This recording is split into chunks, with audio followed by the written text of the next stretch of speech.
Here we go. Miller's going to throw it. Picked off down the sideline. That's DJ Van Riper. Van Riper, a pick six. And the Cougars walk it off. Oh, JTV have a day. Puck loose. Shot hard down top shelf. This one could end up into over to Sausage. He'll try another one. He hit it. For JTV, baby! For JTV! Everything comes down to this today. It's the Cascades Conference Football Championship live on JTV, presented by Minuteman Sewer and Drain. The Michigan Center Cardinals look to end the regular season perfect at 9-0, but a rematch with the Hanover-Horton Comets at 6-2 is in their way. Who's going to win the conference title today? We'll find out later this afternoon on JTV Sports.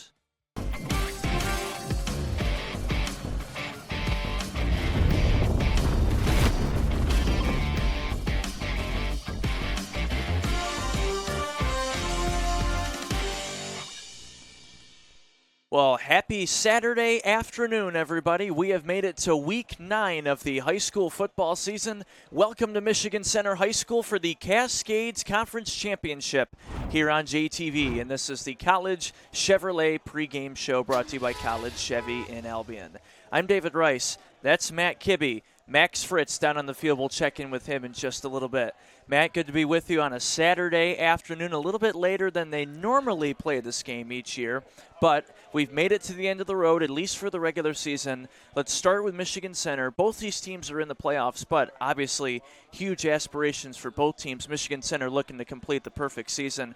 Nobody at all really has been able to stop this offense and anybody from Michigan Center's team. No, they keep getting stronger and stronger, it seems, every single week. They've been playing really good football since the beginning of the year. Even over the summer, you ask the coaching staff the commitment that this team has. They've been able to put together some really strong performances. They have a matchup with Hanover-Horton earlier this year, so there's a lot of pride that you can have in this Michigan Center team. And even Coach Allen mentioned when we talked to him that the community really buys in as the season goes on and you keep winning games. Yeah, and for Hanover-Horton, these two teams played at Hanover in week 2. It was 53-14 in favor of the Cardinals. But for Hanover-Horton, it's hard to beat a team twice, especially in high school. But a couple exceptions. One, Michigan Center still been playing really well. But for Hanover-Horton, tall task for them, to say the least. Very tall task. But you know what helps you when you're on the second game against the same opponent is confidence, and that is something that Hanover-Horton is exuding right now in every aspect of the game. They've been playing their best ball as well. After they lost to Michigan Center, they did not lose a game after, and they have everybody back. That's the really big key. Absolutely, and we've really seen a resurgence with this Comets program the last couple of years under head coach David Messer. He was from the LCAA, a former member of the Hudson football community, and now he's taken over this Comets program in his 4th season, really turned the program around. They also made it to the conference title game last year. And that's experience helps, right? Every single time. If you have the experience that maybe even though Michigan Center 8-0, they didn't play in this game last year. They don't know what's involved in a conference championship necessarily, but Hanover-Horton surely does. Those juniors, those sophomores, those freshmen from last year, they're going to remember what it was like. And remember, too, they lost that game. They did not. It was not a great showing. They played super tight in that one. So now they can play a little bit loose. All the pressure is on Michigan Center, according to Hanover-Horton. Absolutely. Well, we look forward to an exciting conference championship game today here on JTV. The Comets and the Cardinals coming up next. Don't go anywhere. When it's cold, the last thing you want is your home's heater to quit on you. At 1 Hour Heating and Air Conditioning, our team of comfort specialists take the frustration out of the equation.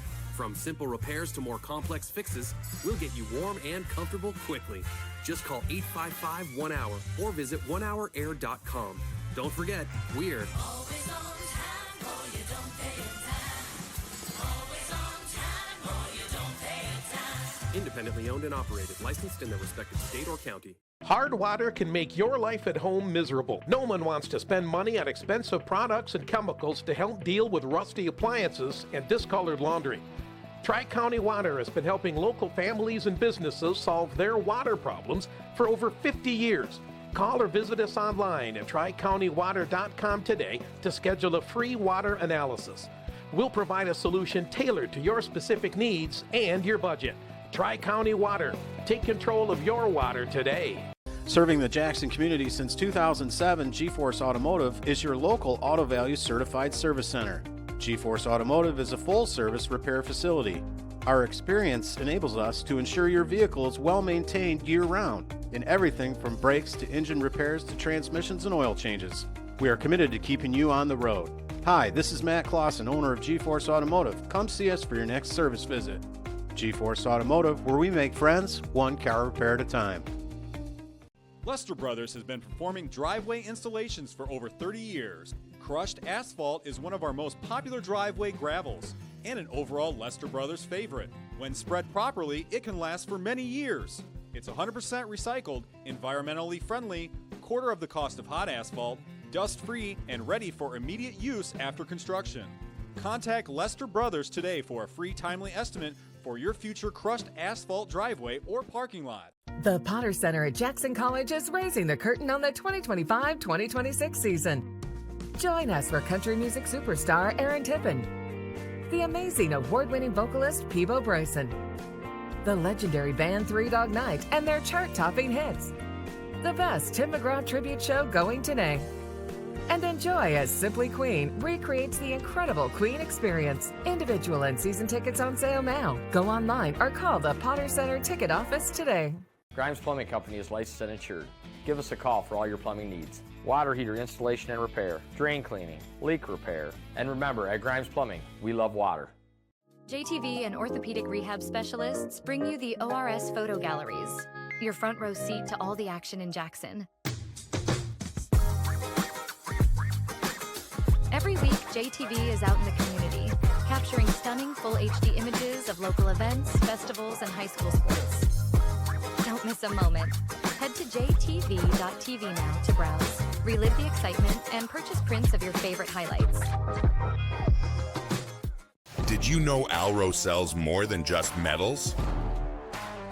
We are a one-stop shop for all your plastic needs. Whether you need one piece or 1,000, Alro offers a wide selection of sheet, rod, tube, and custom machined parts cut to size and delivered next day. Visit alroplastics.com, your source for performance plastics. Welcome back here on JTV to the Cascades Conference Championship. David Rice and Matt Kibbe with you from Michigan Center High School. Matt, let's get right into our Bernstein Advantage scouting report from the Sam Bernstein Law Firm and some of the keys to today's game. We'll start off with the top one. You got to start fast. Both teams have the ability to score points. MC's been able to score early and often. We saw that happen in the Week 3 matchup when they took on Hanover-Horton earlier this year. But it's the Comets offense that has been really picking up as of late, so they got to get going early. You got to cover all your bases if you're either of these teams. In the conference championship games, that's what matters. You have to be alert to everyone that is on the field at any given moment. Defend against the big play. Make sure you are aware of where those key playmakers are throughout the game. Know the 11 personnel that are out there. And then finally, you got to focus under pressure. You got to stay disciplined. In a game like this, when you have these key moments in these key games, and these championships are on the line, if you do not stay disciplined, you're not getting through it. That's the Bernstein Advantage scouting report from the Sam Bernstein Law Firm. You see Michigan Center student Kara Straub giving Morgan's message here on the field before we get going here.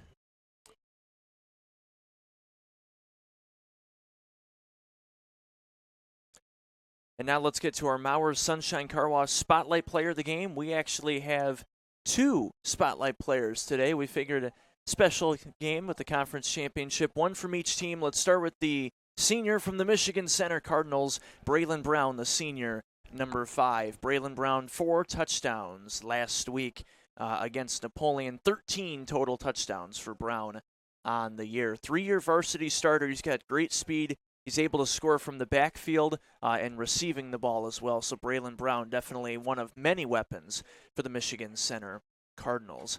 And then also from Hanover-Horton, just a sophomore wearing number 15 today, the running back for the Comets, Austin Hochter, all-conference last year as a freshman, 12 touchdowns this season and over 700 yards for Austin Hochter. He's been unbelievable for them in these first 2 years for Coach Messer. He really has, and this is a guy that's going to have to step up today. When you're in a game like this and you're the underdog in a way, your key playmakers really have to step up. If you remember against Michigan Center, their quarterback went down. He had to step into a role that he was not familiar with, and then he was able to kind of run that offense, and then he gets back into his normal position throughout the rest of the year, and he's been really dominant ever since. That's our Mowers Sunshine Car Wash Spotlight players of the game. Visit Mowers at 3500 Ann Arbor Road in Jackson. Also a great day for the weather as we take a look at our Superior Industrial Sales weather report. Definitely, we were blessed with most of the season not having to have any cold or rain. A little bit chillier today, but nonetheless, it's almost November. Great football weather. It is perfect football weather, perfect day to decide the Cascade Conference champion. SuperiorIndustrialSales.com. We will pause here and take a quick break for our national anthem. Ladies and gentlemen, we'd like you to stand. The privilege of this game was made possible by those who have fought and continue to fight for the freedoms that we enjoy. Let us honor and respect our efforts and our country by gentlemen removing your hats and everyone standing in attention, placing your hands over your hearts as we proudly sing the national anthem as the band from Michigan Center High School plays.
Welcome back here on JTV.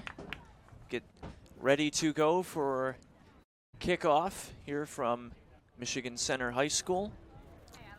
Quite a busy day here on the campus of MCHS. Also the Cascades Conference Volleyball Tournament happening earlier today. And then everybody walking over to the football field right after. Perfect way to spend the day, right? Perfect day. Yeah, absolutely. Have some really good volleyball in our area. Of course, mentioned Hanover-Horton back in this game for the second year in a row. Volleyball, also a lot of success for them. They were 35-1-1, number 5 in the state in Division III coming into today.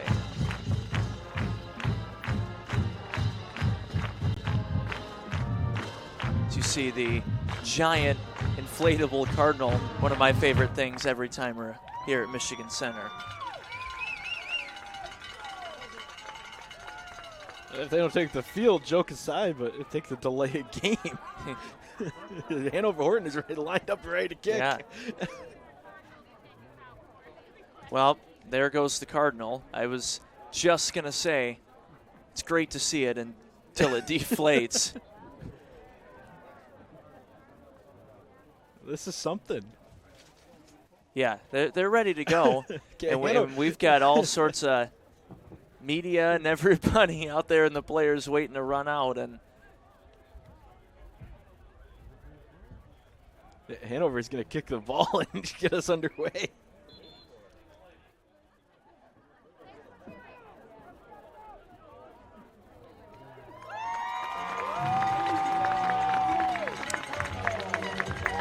Oh, and now they're running right through. Yeah, that's something. Wow. You got to go to midfield. Timing sheet's a little off today.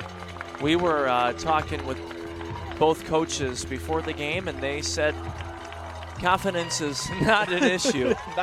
Especially if you watch how they kind of ran through. They ran through with some grit there. They're ready to go. Both these teams really are, and that's what you want to have in a conference championship game, playing on a Saturday nonetheless, right? This is big-time football. Absolutely.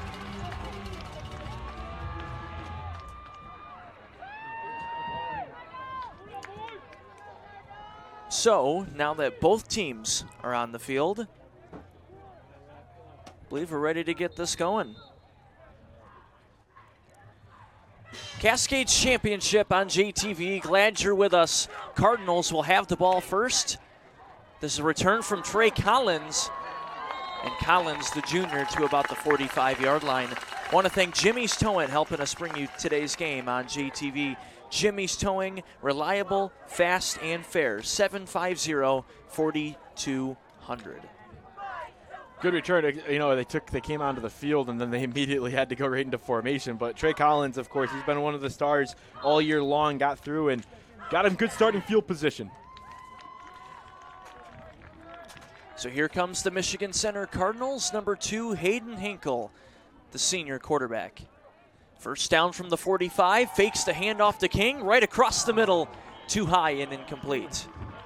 Take a look at our Prime Cuts Beef Brigade and the men up front for the Michigan Center Cardinals.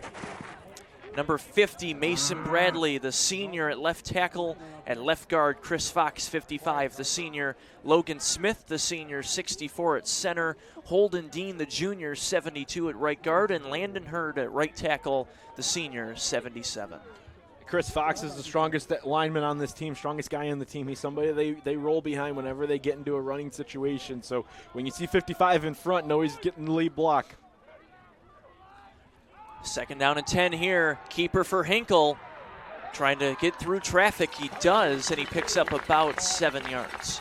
There was a log jam right at the line of scrimmage, and Hinkle made a great decision to cut back and get a couple of yards and make it third and manageable. A nice job by Hinkle in his senior year. That's going to bring up third down and 3. Ball at the 48, now in Comets territory.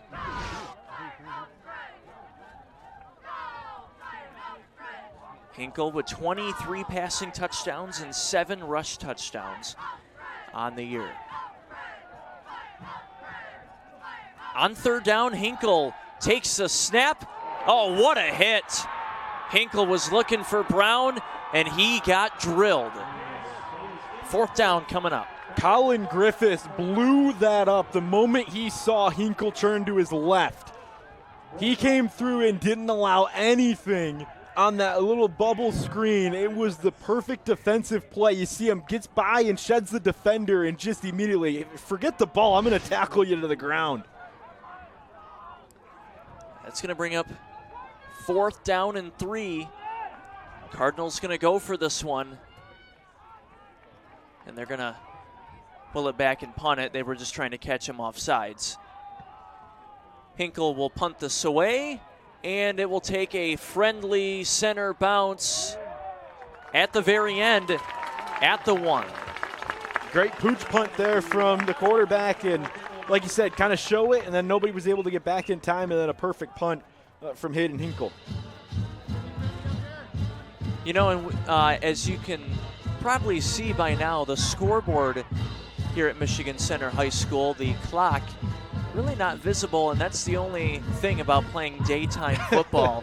Not going to be able to see the scoreboard, so we do apologize for those may or may not see the clock here on our screen. Nobody thought when they were building the high school stadium that they'd have a game starting at 12, 1, 3 o'clock on a Saturday, right? So we will do our best to keep you updated. Here comes the Hanover-Horton Comets. On first down, they're just going to try to push this one forward and give them some breathing room here. Take a look at our Prime Cuts Beef Brigade now for the Hanover-Horton Comets, and the men up front for them. Left tackle, 58, Connor Wilby, the junior. Weston Dick, left guard, the senior. Reed Matthews, 55, the senior at center. And on the other end of the line, Brody Burt, number 70, the junior. Good first down run just to give you a little bit more breathing room on second down, so got to keep pushing. This is a team that relies heavily on that run anyway, so they're comfortable in this position. Number 6, Devin Bevier, the junior, under center at QB. Going to go right up the middle here. That's going to bring up third down and manageable. Starting at the 1 yard line, you push all the way down. Now you got third and call it a long 2. Let's go down on the field for the first time to Max Fritz. Hi, Max. Hi, guys. Well, late developing story coming out of pregame warmups. The center for Hanover-Horton, number 71, Killian Moore, he is out there, but he suffered an apparent injury during pregame warmups. They took him back to the locker room. I thought he was going to be out for the game. He is back out there, but he is managing through immense pain. He's going to be out there until he can't take it any longer. And if that's the case, number 55, Reed Matthews, will move over and play center. Right now, Matthews back is in normal position, but it's going to be a developing story watching number 71 playing through pain right now, but doing a great job. Back to you. Thank you, Max. First down there for the Comets. It was Brady Pond who got through and broke past, and they've been following. You know, Max mentions Killian Moore, and he's a sophomore for this young Hanover line, and that's somebody that's a big body that they like to follow behind and have him kind of seal off the edge to give opportunities like this to get a first down. Hanover's star running back, Austin Hochter, 15 with the carry there. We have an injured Cardinal on the field. 2 injured Cardinals.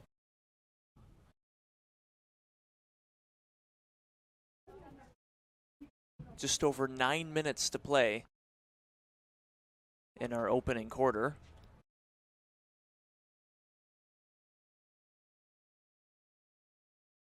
And of course, the main event with the Cascades Conference today with the championship game, but all the other crossover games, East versus West, last night, usual Friday night slate.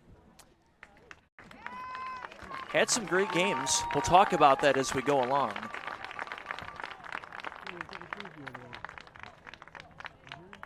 Of course, the second place crossover game, Columbia Central Napoleon rivalry. The last 2 years in a row they've played now against each other twice.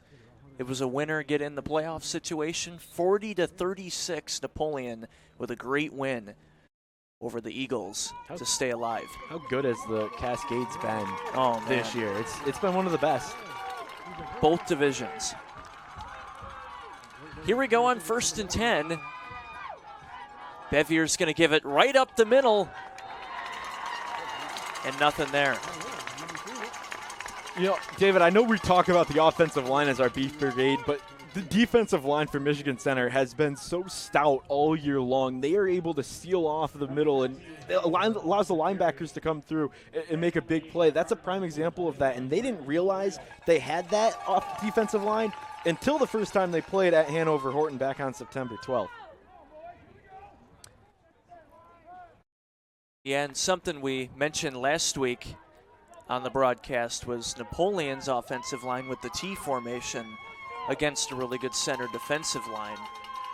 On second down, give left side to Hochter, nothing there. Tonight's game is brought to you by Barker Weber Insurance and President Dan Weaver. Visit them online at barkerweberinsurance.com. Michigan Center's defense doing a nice job on this drive of holding the Comets. Only 1 first down conversion, but now you're sitting at a 3rd down and 8. I think the most impressive thing about that defensive line is that it's not even the guys on the lead. It's the backside that's shedding the block and then coming up from behind to get the tackle. Landon Hurd stacking in the middle, that big senior at defensive tackle. 3rd down and 8. It's going to be a reverse back to the right. Center was there, And a 4th down and long coming up.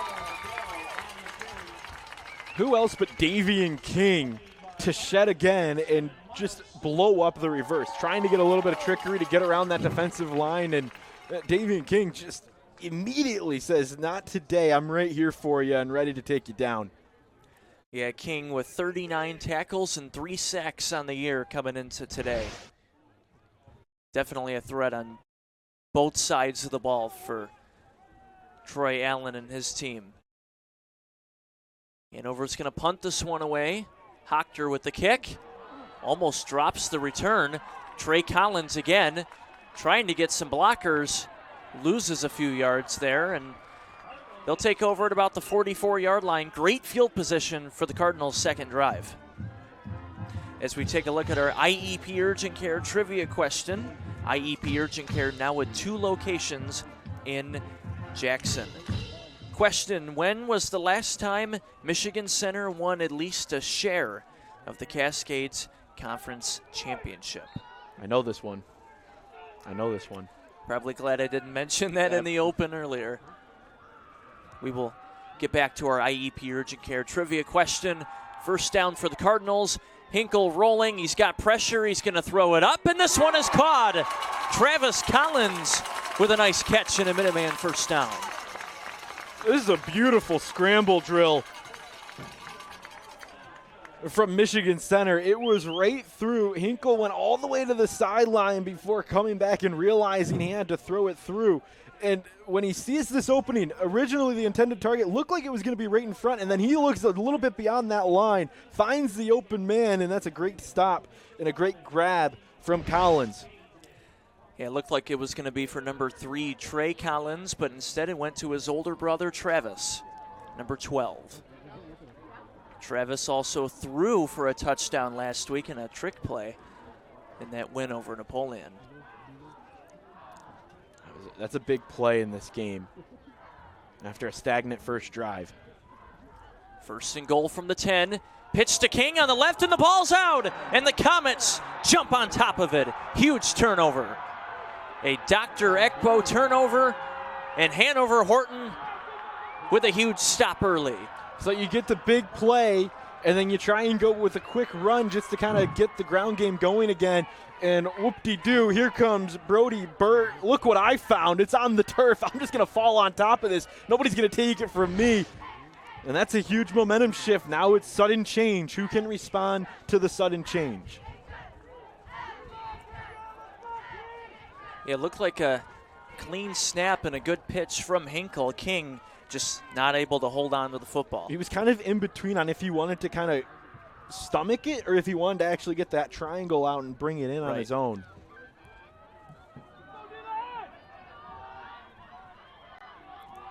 First and 10 now for the Comets. Second possession for them. Pitch back to the right side. Colin Griffiths. Oh, he takes a shot there. But a nice gain as we take a look at our Midstar Home Builders Coaches Corner. A look at both head coaches leading their squads today. Troy Allen in his 14th season made a state semifinal just a few years back. And David Messer in his 4th season at the helm for the Hanover-Horton Comets. I said earlier in the open, quite a resurgence he's led in this Hanover program. It's been incredible what he's been able to do, getting back-to-back appearances in the conference championship. Now you just got to get over that final hump, winning the school's first conference championship and winning the first playoff game in school history. Second down and 4. Give. Hochter left side. And he's not able to get around the traffic. It's going to be third down coming up. He tried to fight through and get a couple of yards, but he's going to end up losing some. Did Hochter, and it was a good effort, just wasn't there. That was a good read by the Michigan Center defense. Tried to set it outside, and there you see it again. These are the linebackers and the secondary coming to fill, and then it's 11 hats to the football. It's going to be third down and 8. Lost about 4 yards there. This is where it's important for Michigan Center. If you get a good read, and this is what the wing tee is designed to do, you want to have it be hard to pick up where that ball is actually at. But Michigan Center, only a couple times today have they not picked it up. They're going to go quick here. But first, timeout for Hanover. Want to thank Industrial Steel Treating, helping us bring you today's game on JTV. IST, bringing the heat and proud to support Jackson area athletics.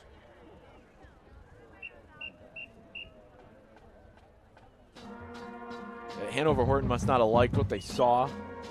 Weren't able to line up right, and they take that timeout early. Let's check in with Max. Hey guys, well, win or lose, Hanover's still going to go home happy today because just across the street, as you alluded to earlier, the conference championship in volleyball was going on. And I'm proud to let you know that the Hanover-Horton Comets did win the conference championship volleyball game, and they beat the Grass Lake Warriors, David. I know that's personal for you, but the Comets did win the volleyball game across the street. Now they're going to try to come over here and cheer on their football team to a victory. Back to you guys. Thank you, Max. Yeah, I mentioned Hanover's had a heck of a volleyball season, 35-1-1 going into today, number 5 in the state in this week's rankings. Look for them to make a deep run in the postseason. 3rd down and 8 here. Coming out of the timeout, Hochter in motion, almost lost the ball. Gets a few yards, but not much there. It's going to be 4th down and about 4. It'll be decision time. You know, thinking they took the timeout, you're kind of in an area where you just had that sudden momentum. What do you want to do here?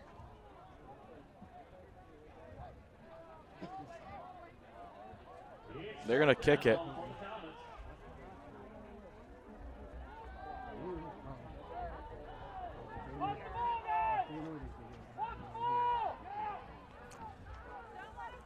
So Michigan Center will get this ball back. Both teams already punted today.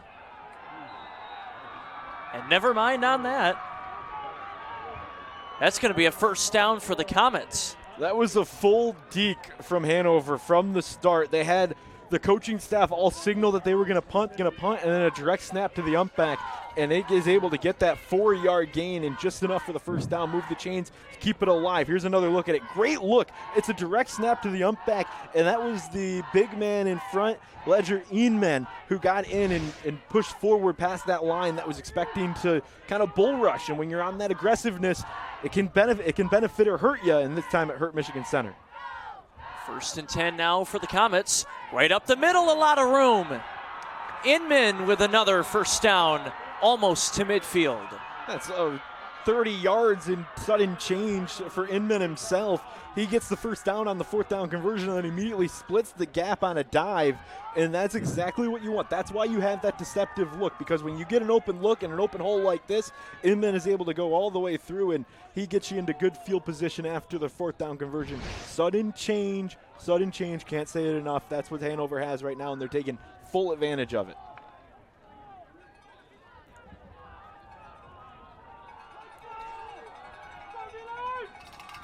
First and 10. Give on the right side, across midfield. And, looks like the ball might have came out, but looks like they're going to mark it down.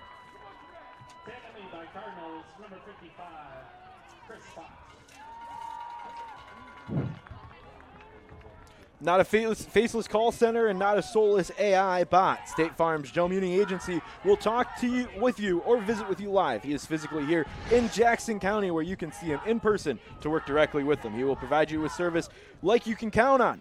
JoeMuni.com.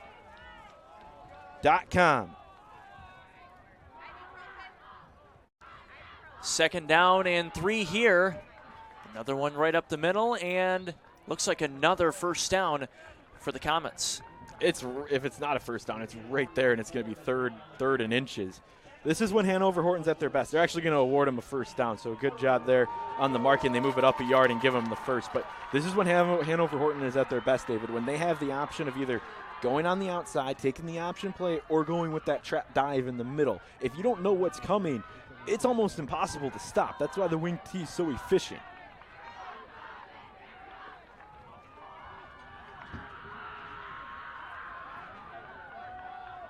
Going to be 1st and 10 from the 43.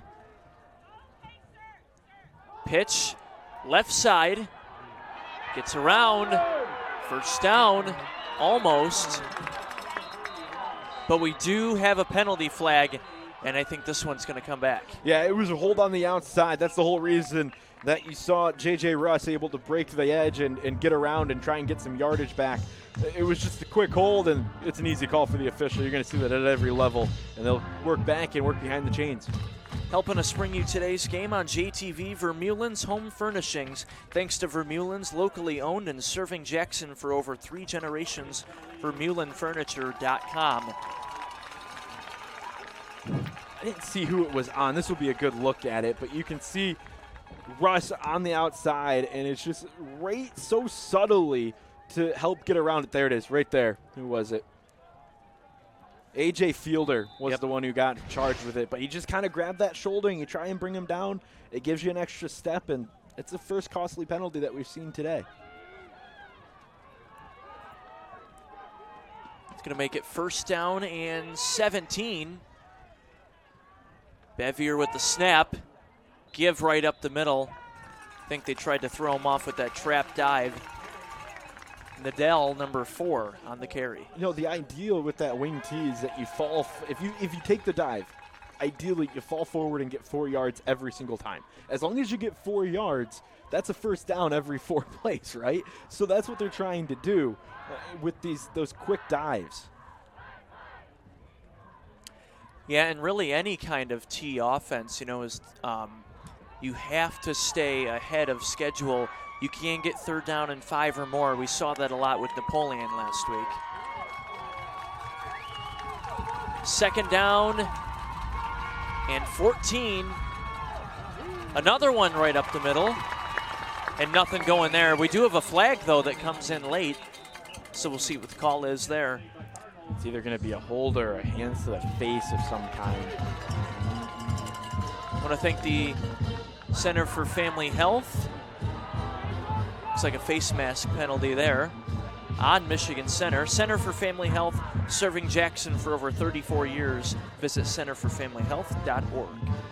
So not only that, you get to the Michigan Center, you get a great stop, and you're able to put them behind the chains. It was going to be 3rd and long, and now instead, after the 15-yard penalty, automatic first down, and Hanover-Horton right back on schedule, right back on track.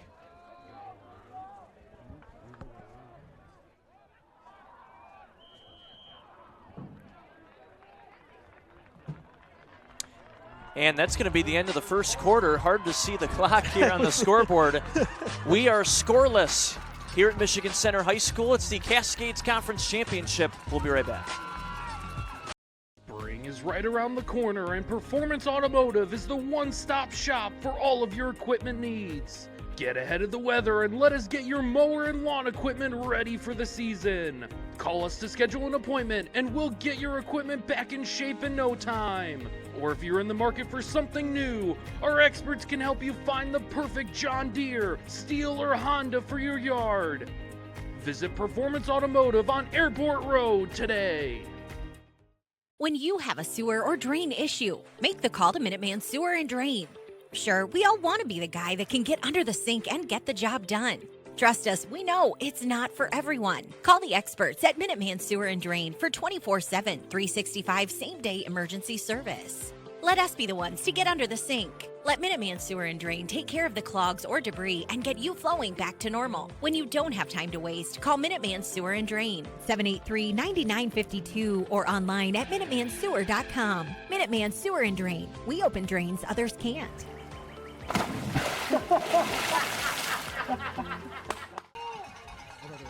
Welcome back here on JTV. Start of the second quarter. 1st and 10. Bevier's going to throw. It's caught. That's J.J. Russ. The ball came out.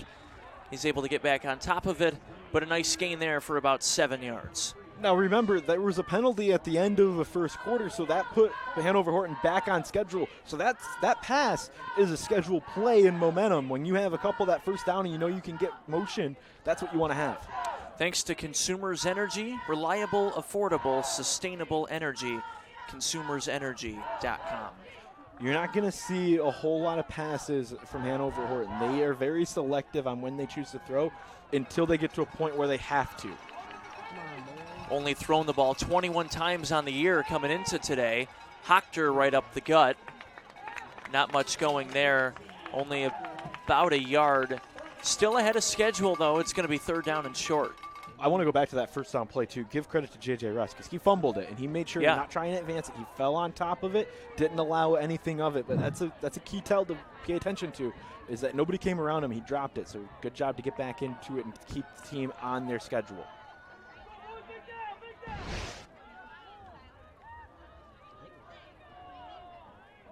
Favorite line here, David. Big 3rd down.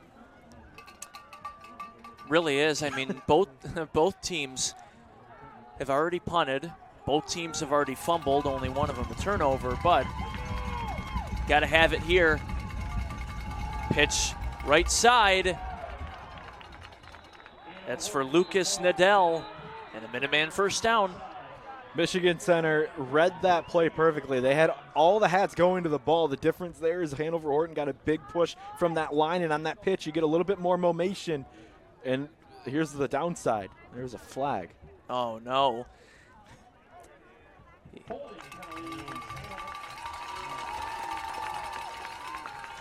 Holding on the Comets. That's twice now that Hanover has had a big play and it had to get called back because of a holding on this drive alone.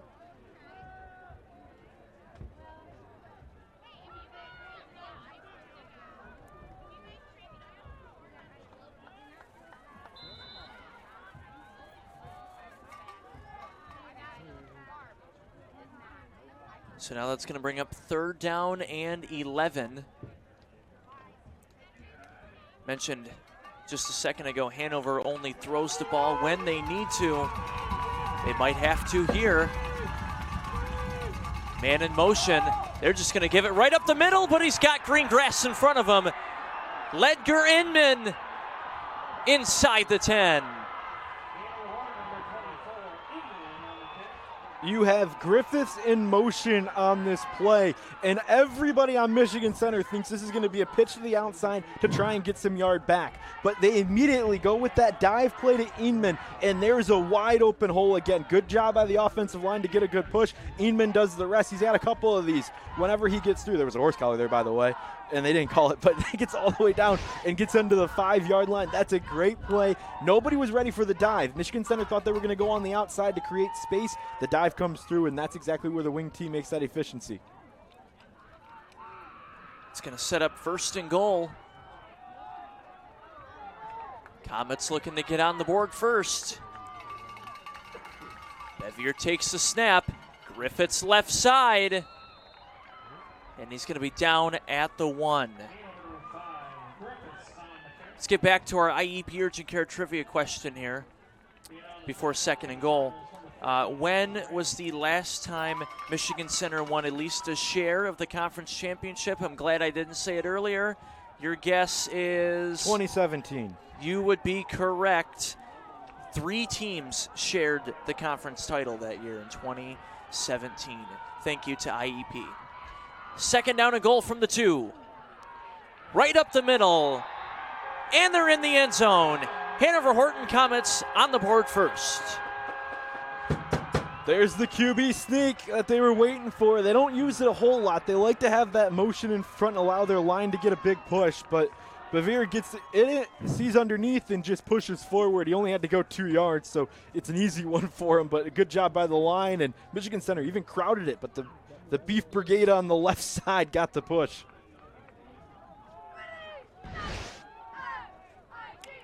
Six nothing Hanover. Gonna go for 2 here. Ball at the 3. Bevier rolls. Little loft pass, and it's caught. That's Colin Griffiths, number 5. And just like that, Hanover-Horton with the early lead. Remember that play, that rollout pass, because they had 3 options that he could have thrown to. So they're going to, I can tell you, the coaching staff's right next to us. They're paying attention to that. That play might come up a little bit later, but a good job to get 2 points there.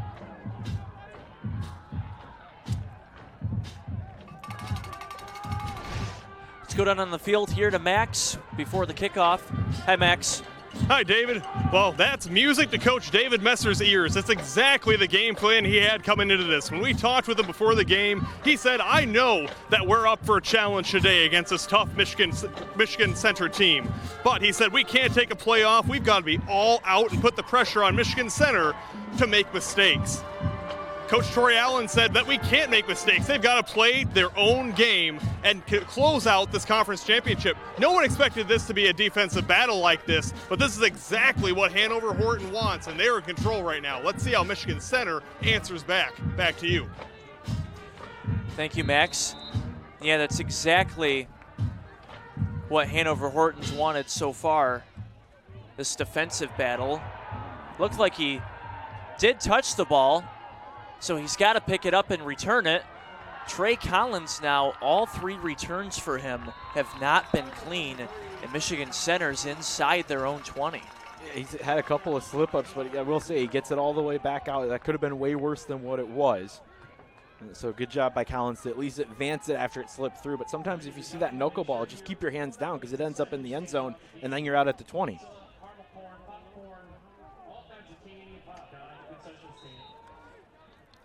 Just over 8 minutes to play in our first half. 1st and 10 from the 19. Michigan Center needs to answer here.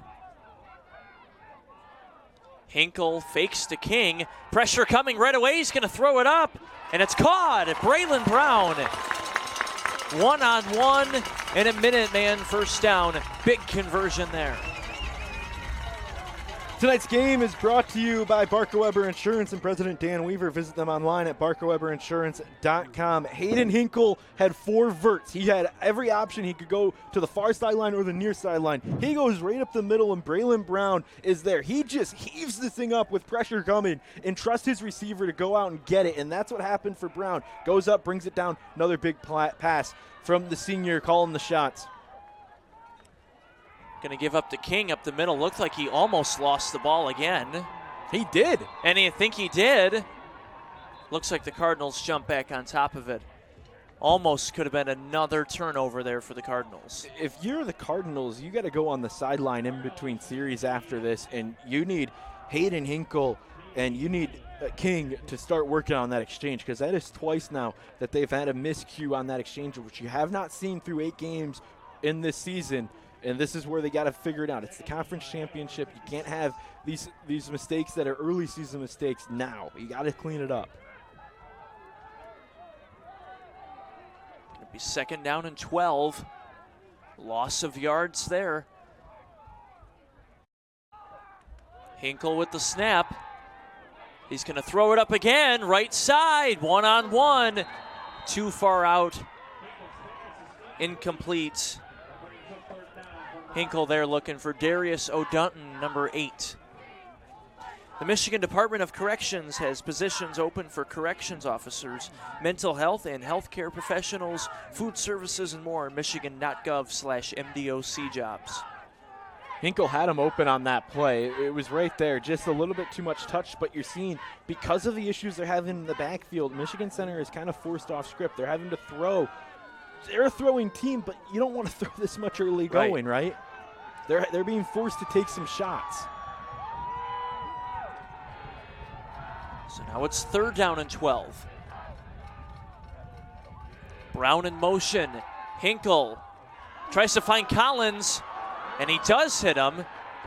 Can't get around everybody, so it's still going to be 4th down and about 6 yards.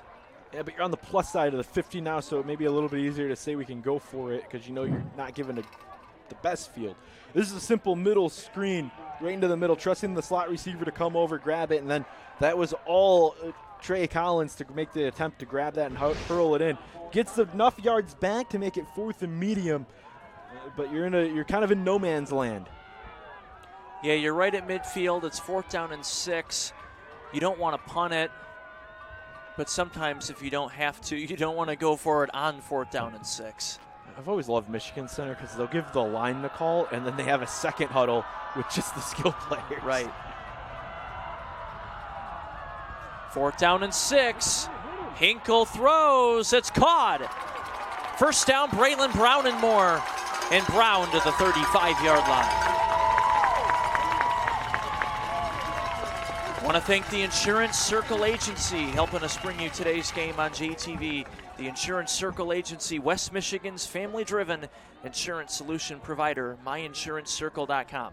That was a perfect dig route by Braylon Brown. He came right to the sideline, made sure he got to the sticks before he looked for the ball. He knew he had a first down the moment he caught it, and then everything extra, escaping the tackle, keeping a hand down, and getting some extra yardage. Great job by the senior. Much needed there for this offense. Keeping the drive alive at the 35. Yeah, that's going to be a false start. Chris Fox was trying to signal something out and took a few happy feet steps there. You're allowed to point out, so you're allowed to come out and be in a spot, but what problem were there for him was he kind of rocked a little bit, and that brought his hand up, and the moment his hand came up and he starts pointing, immediate false start. It's kind of an awkward who wants to throw the flag situation. Well, I know Max will have more on it later in the game, but you can murder your thirst with Liquid Death and look for the new soda-flavored sparkling water. Thank you to Liquid Death. Really looking forward to seeing what tricks Max Fritz has up his sleeve later. First and 15 now. And it's going to be an option. That's a high pitch back to Brown. Brown, get off of him. But then he can't get around the next defender. Big loss there. Hinkle's down too. Yeah, Hinkle took a shot. It looked like he was going to maybe just give it to King first. But then he decided to pitch it back to Brown. And now Hanover-Horton Comet is down on the far side. And Hinkle took a shot there. The Michigan Center is going to want a flag for Hinkle getting hit on a high, but he got rid of the ball. I think it was a clean hit. It just happened to be a little high. That's a big run over, but it doesn't mean anything when you try and retreat back. You got to try and move forward. So big loss and could have been more. And I think you're right. They were trying to have that exchange, but I think Hinkle is aware of the fact. I think both of the King and Hinkle are both aware of that. So he pulls it, and they have that high pitch. That pitch was awkward. It kind of put Brown behind a little bit. He kind of had to wait for it up in the air, and I think that kind of got in the way of things. But Hinkle's up. He looks okay. He took a big hit, but again, he got rid of the ball, so he was getting tackled.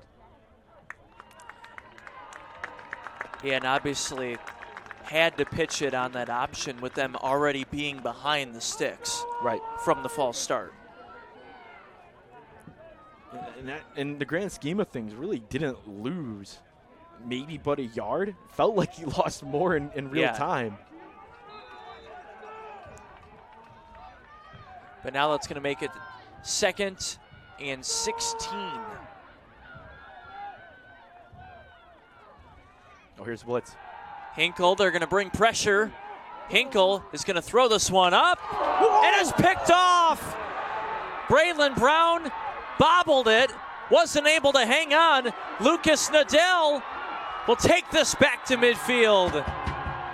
Unbelievable, and a turnover for the second time today for the Comets. Wasn't even trying to make a pick. It just fell into his lap, and he made a play. Oh, man. Nadell, the senior, he got beat. This was a post route that was going to lead to a big gain. Look at the throw. Had it perfectly. Right on the hands of Brown. He was open, had the man beat, and it just wallops through and into the hands of Nadell, and he returns it for a big momentum shift again. The second turnover from Michigan Center. Man, it looked like the right side of Brown trying to catch it. Just looked like it was almost a pitchy back to Lucas Nadell, and we got a timeout here. It was almost like he was trying to, here, take a look at it in slow motion. He catches this. It's almost like his talk to bring it into his body just was so fast, and he didn't have full control of it.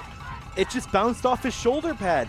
And that is why you, as a DB, you have your hands ready at any given moment, even if you're beat. Hands were kind of in an awkward position there, a little bit higher than they should have been. And Nadell able to take it away. That's a crazy change, because that was going to have them down at the 20, maybe even the 15 on another first down. Michigan Center could march down the field, try and tie this up before halftime with, I think like 4 minutes and some change left. But that changes everything. Now Hanover-Horton can get into their wing T set, kill the clock, and they could potentially take a 2-score lead into the half.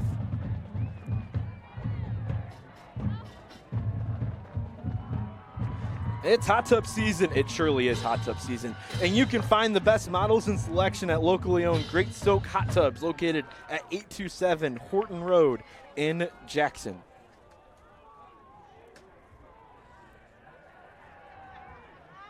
When's Pat O'Dowd going to get a new hot tub? You know, I don't know.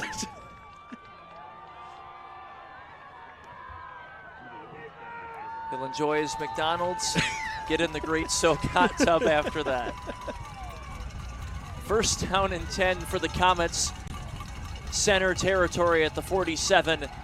Give right up the middle. Nothing there. Inman with the carry. He lost it too. The line got through. I want to say it was Chris Fox who broke through, knocked it out on the transfer, and then fell on top of it. It was Nolan Arbuckle.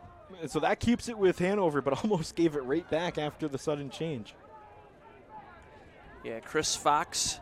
We'll talk more about it at halftime when they announce all of the Cascades All-Conference players. But Chris Fox, the Cascades Defensive Player of the Year. He's having a heck of a season. Really, that whole line, both sides of the ball for center. Fox with 53 tackles and 6 sacks coming into this one today. 2nd and 11. Bevier's going to drop back and throw it across the middle. Too high. He was looking for Adam Lay. Yeah, Lay kind of jumped a little bit too early there. He had him beat, was beyond the secondary. It was a good throw, but Lay kind of goes up a little bit too soon, and it falls incomplete. Just saw a shot there of Bevier and Hanover offensive coordinator Clark Fenton. Clark Fenton is first season as the offensive coordinator for the Comets. Played QB for Hanover and then played quarterback at Olivet College, one of the most energetic guys you'll ever meet. You can see it when he's on the sideline too. That energy never fades. Give on the left side, J.J. Russ. That one's not going anywhere. A swarm of Cardinals coming to bring Russ down. Want to thank Old National Bank for helping us bring you today's game on JTV. Old National Bank, located in Jackson, member FDIC equal housing lender. Brennan forward, number 1, got to him first. That's exactly who I was going to point out there, David. He got off that edge and saw it on the outside and broke through that barrier to go make a nice play. Good job by forward.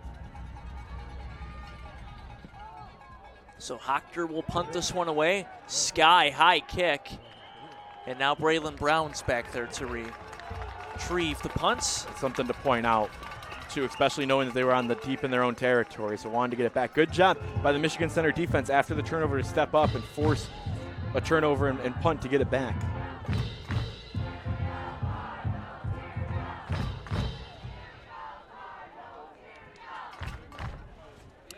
Two and a half to play in the first half. Michigan Center, 2 turnovers already in this first half. Got to get something here before halftime. Hinkle, he's got pressure. He's going to have to roll out to his right. Gets tripped up, but he stays on his feet. Hinkle, awkward tackle there on the far side. Yeah, I think he stepped out of bounds, and they're going to call him that he stepped out, but they couldn't get the whistle up quickly enough, and so everybody's going to look for a late hit. You're not going to get one there when that whistle came kind of late. He tried to escape. He could have gotten a couple yards, just kind of lost his footing when I think that spin move is what kind of harmed him a little bit.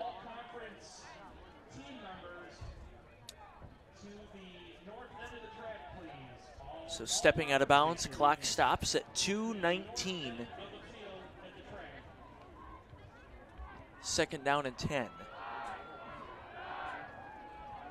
And they're off their game plan. They throw a lot, but they're having to make some big plays as they try and even this up before half.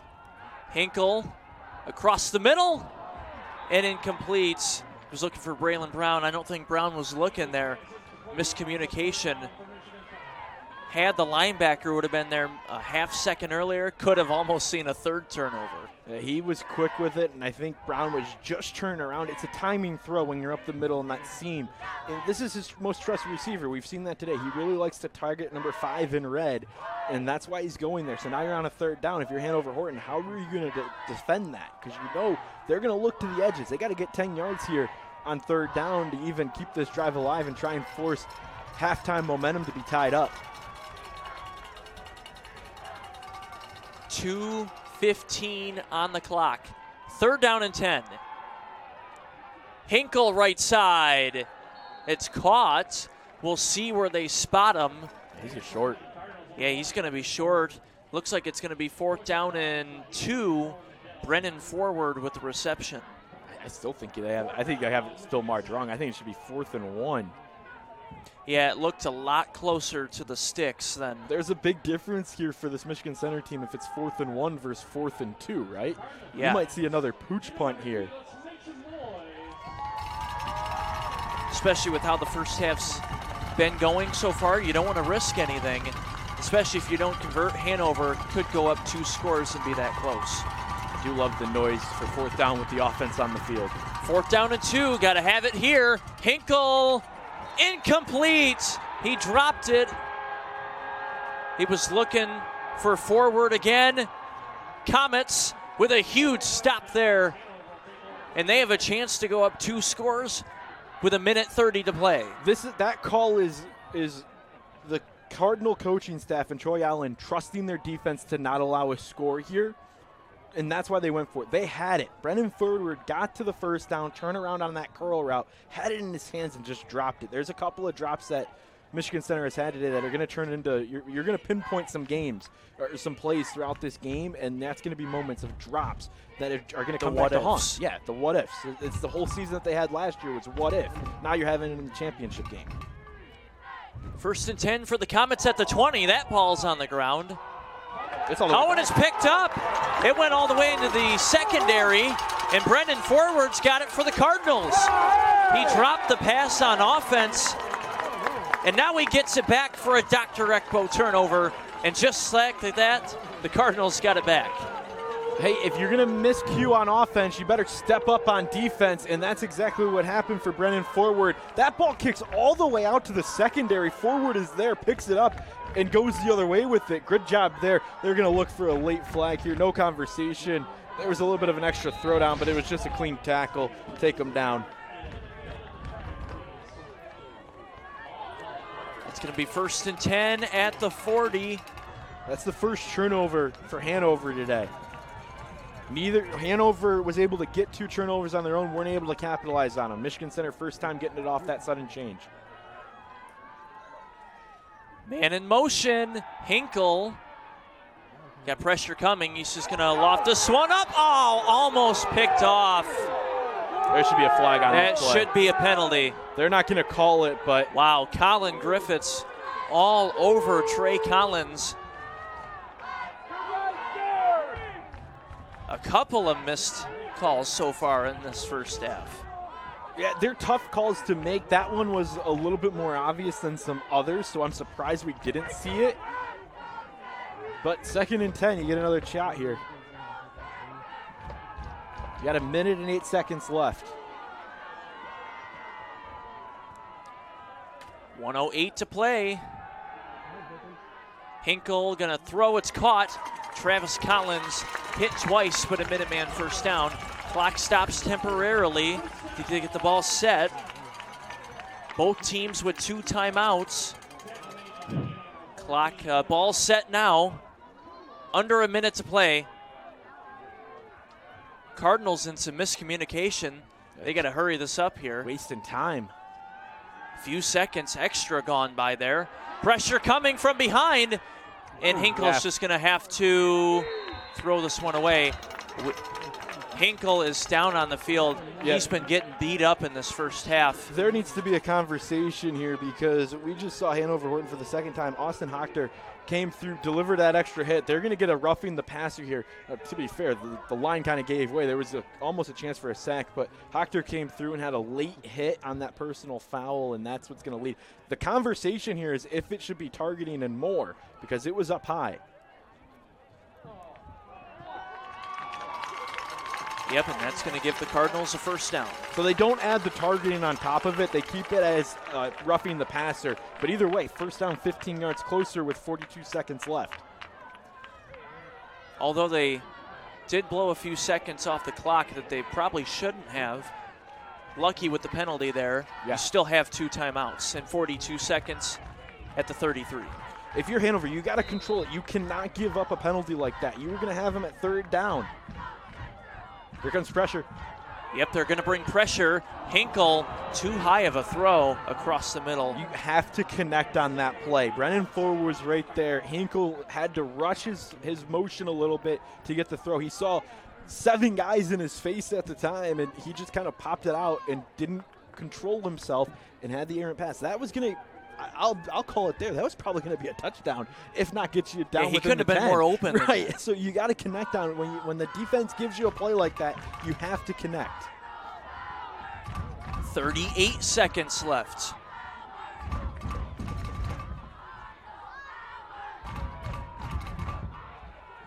Hinkle, Pressure empty again. set. They are going to bring pressure again. That's a low throw. Oh, and Davion King is not able to stay on his feet. Clock's going to keep moving. They still have 2 timeouts. You got to call one here. 20 seconds. They are going to run a play. Hinkle across the middle. It's in the air. And incomplete. You have 2 timeouts in your pocket. That's a moment where you don't want your team to really rush. That's a big play. I think you want to use it. Now you don't need to use it because you're after the incomplete, but I want to give credit here to King as well. That catch, although it kind of hurts him a little bit in terms of time, he made an effort to make that, kind of made up for the last couple of fumbles and exchanges. Now you're taking a time. It's a weird condition there. Yeah, clock was running. See, now you're down to 13 seconds. Had they would have called a timeout, at least 7 or 8 seconds could have been saved there. That's a whole nother play. Yeah, that's an interesting decision, and I'm wondering if they just feel like they have the play call to get it to the end zone. The problem is you're sitting out at the 30 right now. That's a lot of distance to make up, and we know Hinkle has a great arm and he can throw it for distance, but you don't want to put your quarterback in a position where all the pressure's already on him. They're already trailing going into the half right now, so you really want to get some points here and take away something if you're Michigan Center. And, the other thing is if you have the ball late in the first half, I'd argue there's no reason that you should take any timeouts in your pocket. They don't carry over to the second half, right? No. You got to use them. But now you're on a 4th down, so you got to get the first. And this is the only reason that you keep that at least 1 timeout, is so that if you get the first, it keeps the middle of the field as an option here for Michigan Center because they know they have the timeout, but you got to get 6 yards. Here we go. Hinkle on 4th down. Rolling. He's going to throw. And it is caught. Is he in or out? And the clock's going to stop. It at least stops for the chains to move. Yeah. And they're going to take the timeout now. Good job. Yep. Here's a replay of it here. Hinkle had Brody Burt 70. Pressure behind him. That was close, whether he had it or not. They are going to say he did. I almost want to see if I know we can't use the replay, but if we can slow it down and take another look, that might have hit some turf.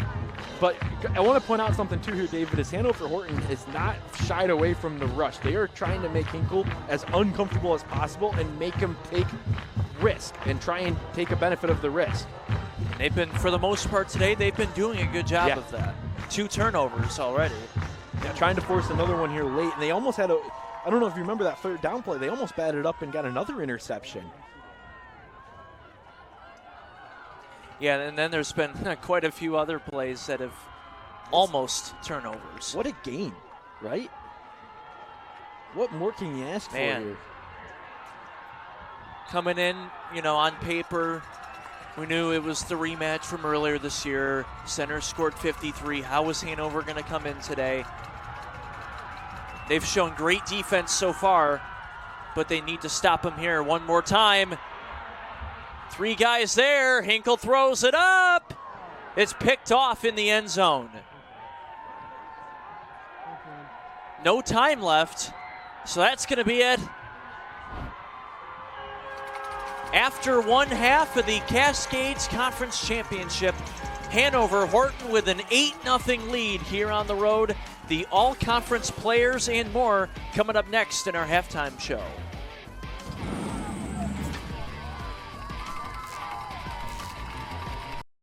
At the David Geeson Agency, we're right here in Jackson County. David and his team are your neighbors. Local, friendly, and ready to meet with you in person. From auto to home, life to business, they're committed to service you can count on. When you need help, you'll talk to a real neighbor who cares about protecting what matters most to you. Visit davidgeeson.com today. Good helps keep people safe. Good keeps watch. Good cares for people, feeds people, and keeps things running. We're MDOC, and Good works here. Come join us.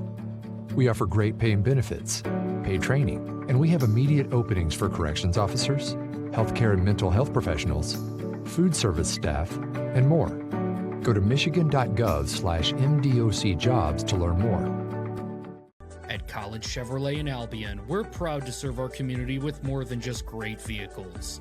Every Friday, we honor our heroes with free oil changes for veterans. We're the home of the Forever Warranty, giving you peace of mind long after the sale. From sales to service, our team is committed to complete customer satisfaction. Come see why so many trust us and experience the God-free difference, only at College Chevrolet in Albion. Within the folds of your life, you find the passion and drive to keep pushing forward. Growth comes from continually moving ahead in every stage of life. Count on County National Bank to help with seamless financial solutions. We can act quickly and accommodate your needs, whatever life brings your way. Our local bankers understand our community and your goals. Let's work together. Learn more about our personalized banking services at cnbb.bank. Member FDIC. Stop in today and experience extraordinary customer service at Tamrock's Automotive, your complete automotive repair facility at 2850 Airport Road in Jackson, Michigan. Building a new home is one of the biggest decisions you will ever make, and with the help of our qualified salespeople, licensed builder, and our own construction crew, we are positive that we can make your new home project easy and affordable. Call us to design your home today. Midstar Home Builders, there's no place like home. 4th and inches, 4th and 10, or 4th and a fighting chance. At Henry Ford Health, we go for it. We go for it for our patients, teammates, friends, and family, in the labs, hospitals, clinics, and partnerships all around the state. We go for it for the millions of people who deserve a better quality of life. We go for it because we have to. It's who we are. We are Henry. IEP Urgent Care offers a higher standard of urgent care from ER-trained providers. When you need professional and compassionate adult and pediatric urgent care services, including illness and injury care, on-site lab, digital x-rays, and full array of testing diagnostics, and occupational health services, count on IEP Urgent Care. Owned by local ER physicians right here in Jackson, and now with 2 locations to serve you. 729 East Michigan Avenue and their newest location, Jackson West at 1602 West Michigan Avenue. IEP Urgent Care, open from 8 a.m. to 8 p.m. on weekdays and from 8 a.m. to 6 p.m. on weekends. Welcome inside to the Performance Automotive Northwest halftime show on JTV as we take a look at the Cascades All-Conference players. We will get to all the names in just a second as we welcome you back inside the booth. David Rice, Matt Kibbe, Max Fritz down on the field. First thoughts on the first half, 8-0 Hanover-Horton with the lead. Turnover ratio, huge in the Comets' favor, which is exactly what they needed.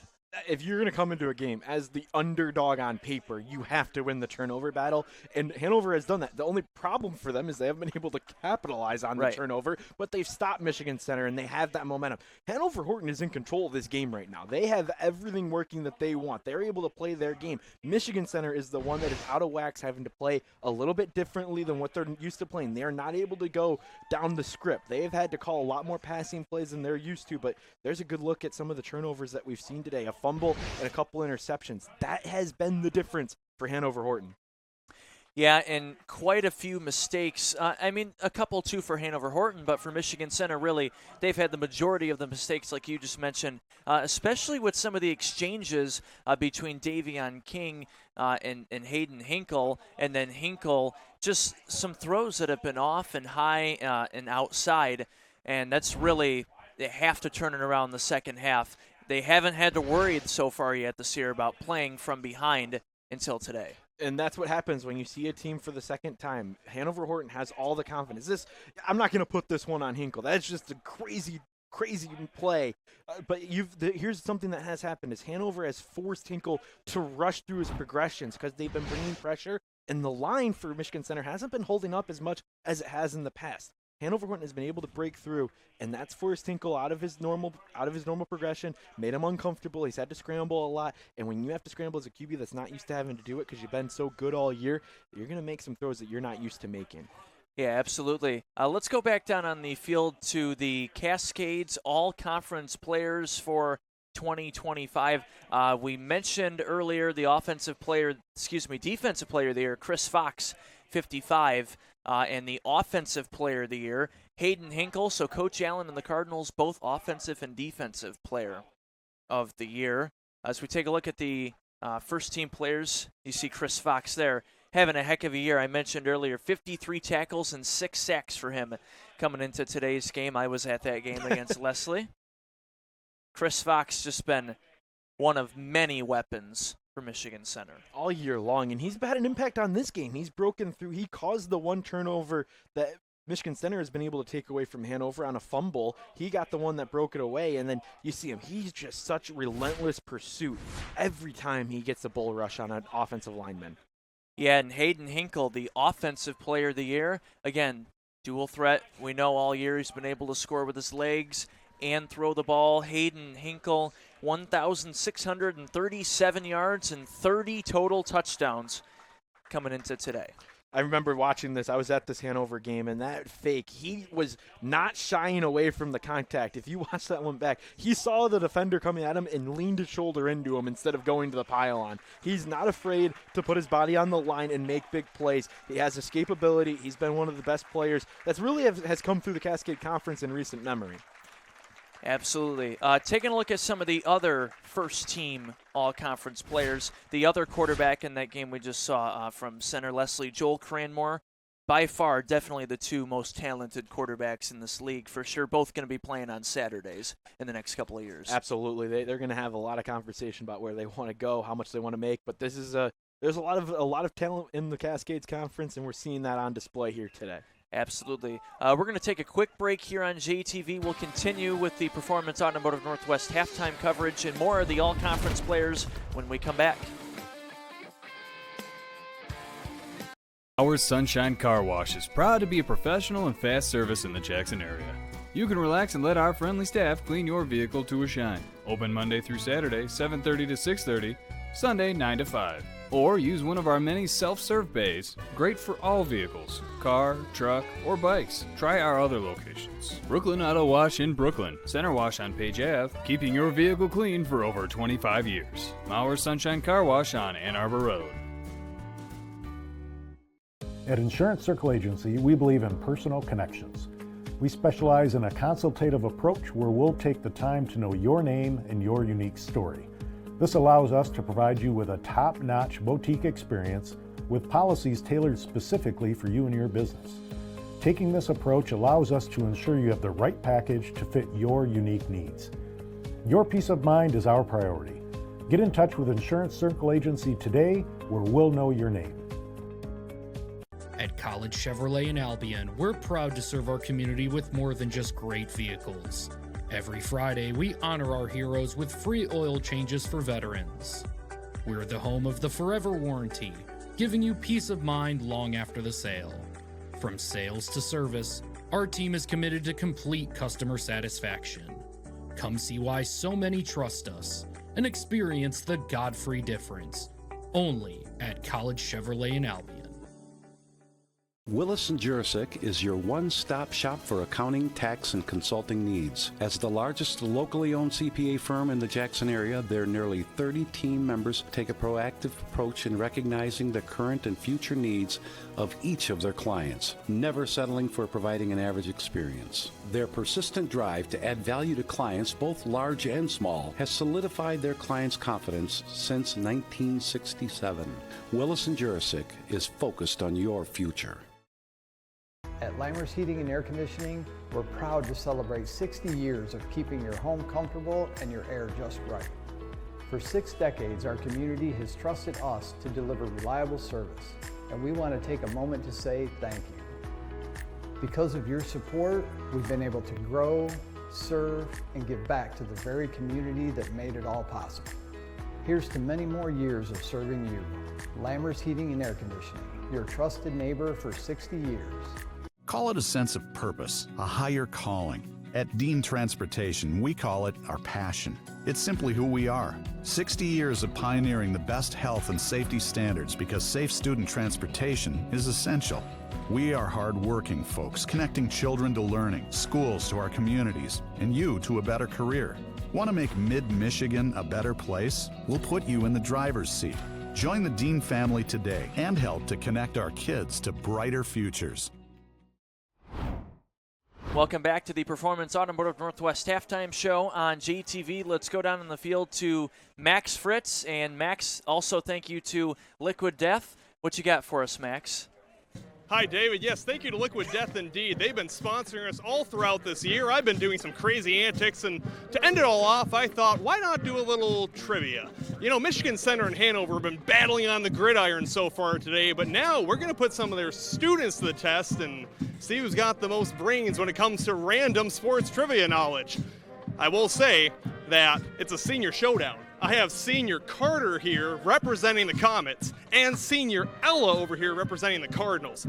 Let's see, it's been close on the turf. Will it be close today with trivia presented by Liquid Death? And they're battling for a whole case of the grapefruit Liquid Death flavor. So without further ado, and this is first come, first serve. Whoever shouts it out first and thinks they know the answer will get the point. The first question is, what was the final score of the earlier matchup between the Comets and the Cardinals? 42-14. 42-14. That's really close. So you got one of them correct. 42. I'll say 14 was right. Okay. Do we know the Michigan Center score? 52. 46. I'll give it to him. He's closer. 53. 52 is very close. All right, 1 point to Carter, 1 point to the Comets. Question number 2.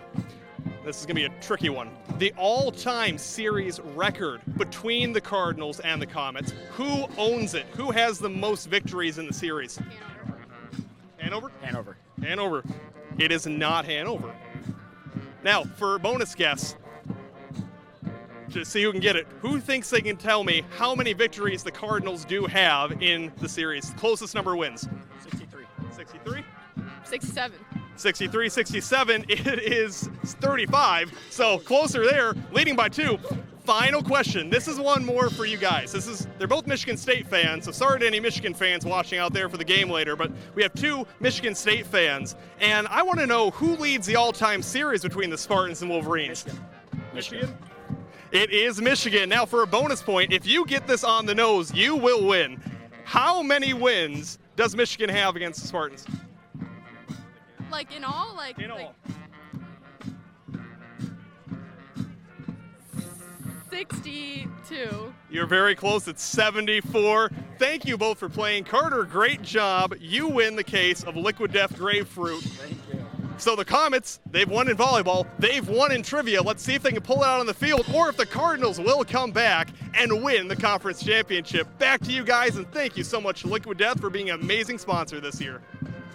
Thank you, Max. Thank you to both students from both schools, and thank you to Liquid Death. I can't believe they're both Michigan State fans. Yeah, what's up with that, Max? Go and find some Man. Michigan fans. What are we doing? Poor judgment on, on Max's part. We need to get him a couple extra. I need him to throw some cans up into the crowd today at least. Yeah, exactly. A couple more of these all-conference players here really quick before we go to break. Running back Austin Hochter, number 1 on the first team for the Comets. Obviously been such a weapon already. First team all-conference both years. Freshman and sophomore for Hochter, Brayton Johnson for Leslie, John Milks for Jonesville. I've said it on my show before, too. He has had a heck of a season also at running back for the Jonesville Comets. And then Addison, Hanover-Horton, Homer, Napoleon, pretty much every school represented on here. So congratulations to all who were honored. We'll take another break here on JTV as we conclude the Performance Automotive Northwest halftime show. 8-0 in favor of Hanover-Horton. You have a sewer or drain issue. Make the call to Minuteman Sewer and Drain. Sure, we all want to be the guy that can get under the sink and get the job done. Trust us, we know it's not for everyone. Call the experts at Minuteman Sewer and Drain for 24/7, 365 same-day emergency service. Let us be the ones to get under the sink. Let Minuteman Sewer and Drain take care of the clogs or debris and get you flowing back to normal. When you don't have time to waste, call Minuteman Sewer and Drain, 783-9952, or online at MinutemanSewer.com. Minuteman Sewer and Drain. We open drains others can't. Omni, the best in metals recycling. Visit OmniSource.com to see what Omni can do for you.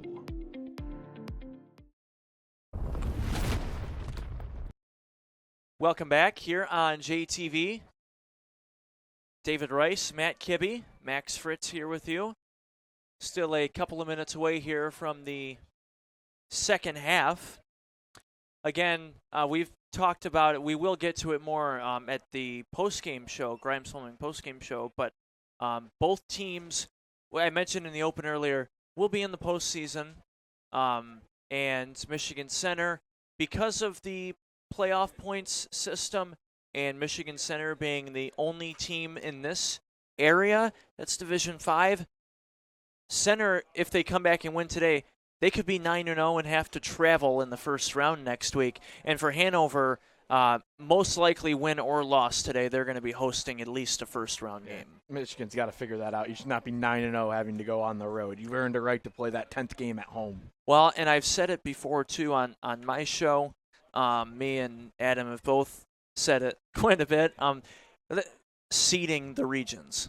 Yeah. You know, and to me, travel time is not an excuse because you look at some of these conferences and how far, schools travel. And, for example, Lumen Christi now in the Catholic High School League, all of their opponents when they're not at home are all in the Metro Detroit area. Yep. They're traveling an hour to 2 hours every single road game in every sport the whole season. Because it's all conference games. So I think, the way forward, seeding the regions, and I would like to see it go back to 6 wins and in 6-3. See, I'll disagree with you there. I love the point system. I think the point system encourages people to play up, and I think that's a helpful thing.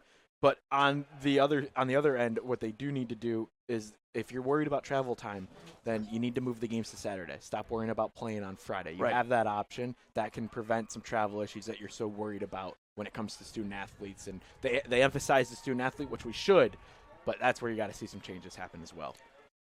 Well, and look at how many games Lumen Christi has played on Saturdays, regular season, and they've had to, because of these opponents. So none of that matters now. There's still 30. There's still a full half to play, right? Yeah, before any absolutely. of that matters. But look online at JTV.tv later this weekend for the playoff matchups. Once they release those tomorrow evening. That would be the best place to find it if you're in Jackson County, is on JTV.tv. Absolutely.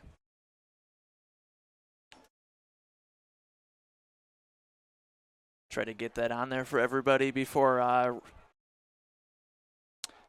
Really quick here, I want to thank Lester Brothers. Lester Brothers, dedicated to finishing your residential projects with professionalism. It's proud to be your source of quality soil and gravel products, LesterBros.com. Hanover starts off with the ball here in the second half. So with Michigan Center not being able to score on that last play, it was actually a pick. That's why Hanover has 3 turnovers today. But now Hanover gets to control the clock, gets to stay in their game play, stay in their system, and start with the ball here in the second half.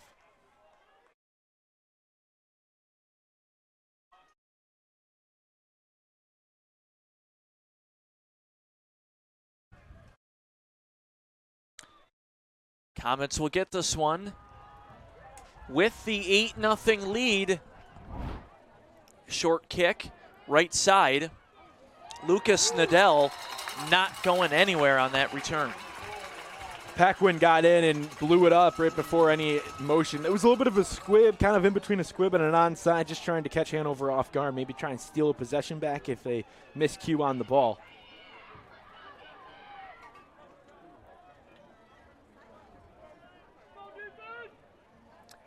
So the Comets will begin this drive at the 34-yard line.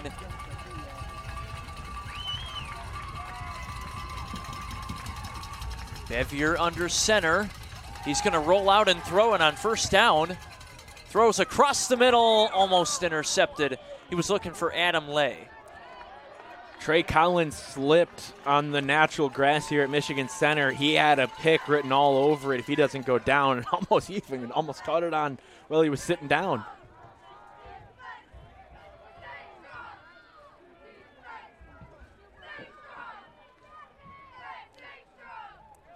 Make it now 2nd down and 10. That was Hanover-Horton trying to pull a quick one. Remember, they don't throw a whole lot.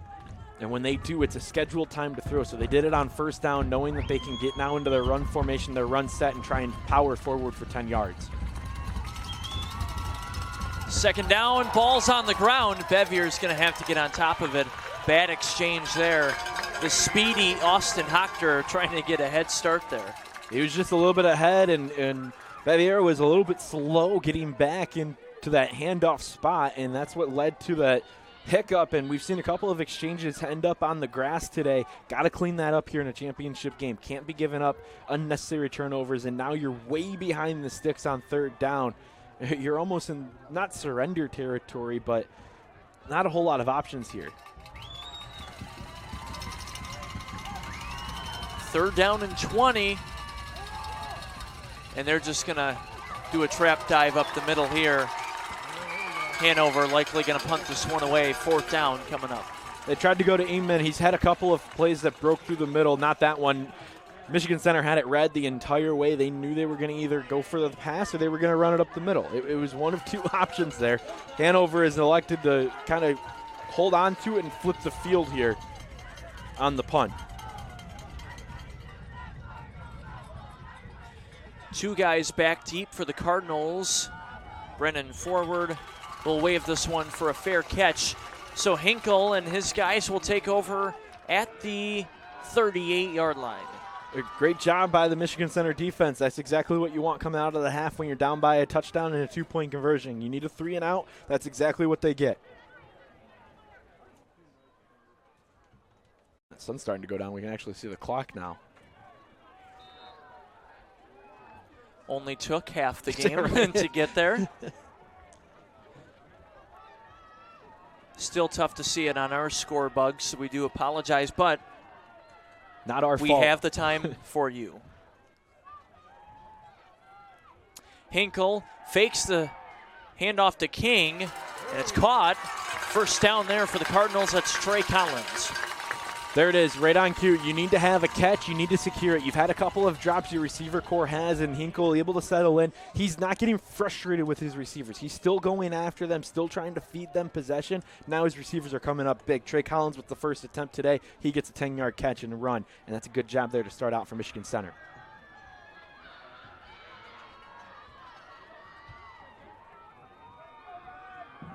They still don't look comfortable back there, the Cardinals. Have to get it together at some point. 1st down. Hinkle throws. Batted down. Colin Griffiths on the defense. Nice play. He knew that with Hinkle, he tracks the quarterback's eyes the entire way. He saw it coming up, and when you're going from the far hash mark and bringing it back to the near side, that's a long throw, so that gives Griffiths plenty of time to get in and get in the way of it and bat it down. And realistically, if he wanted to, he probably had a chance. If he got both arms up, he could have picked that off and taken it for 6, but instead gives life back to the Cardinals. And Hinkle got to be smarter with that throw when you're going to that long side of the field.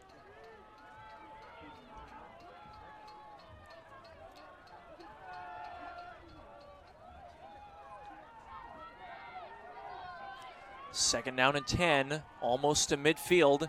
Hinkle's going to throw again. He's going to pump fake, throw across the middle. Got a man open. It's caught. Trey Collins, Minuteman first down, deep into Comets territory.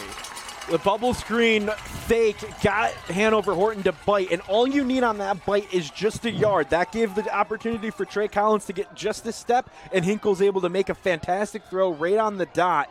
And a touchdown-saving tackle there by Lucas Nadell. See if Hanover-Horton can hold through here, but that's a good play. Another one, Trey Collins now being that main guy here to start off the second half.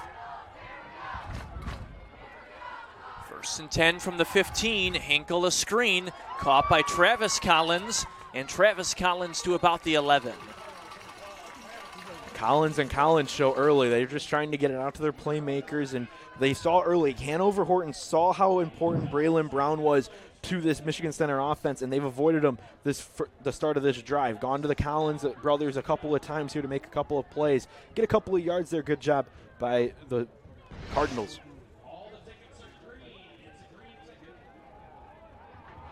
Nine minutes to play. And now you can see the time on our score bug. There we go.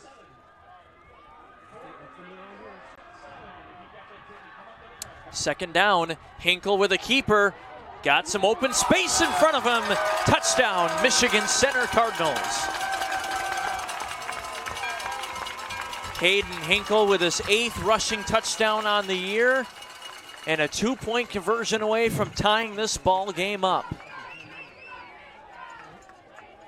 A perfect play from Hinkle. He was able to step to the side and make it through. This is where you're seeing that uncomfortable nature of this offense finally start to get comfortable. They stay with it, hang on to it. They trust their senior quarterback to make a big play. He does just that, gets him back within, now a chance to tie it up. Hinkle rolls out on the 2-point try. A high throw, but it's caught. Trey Collins, and we are tied at 8. 8:44 to play in this third quarter. Michigan Center coming right out of the gate in the second half, adjusting from those mistakes.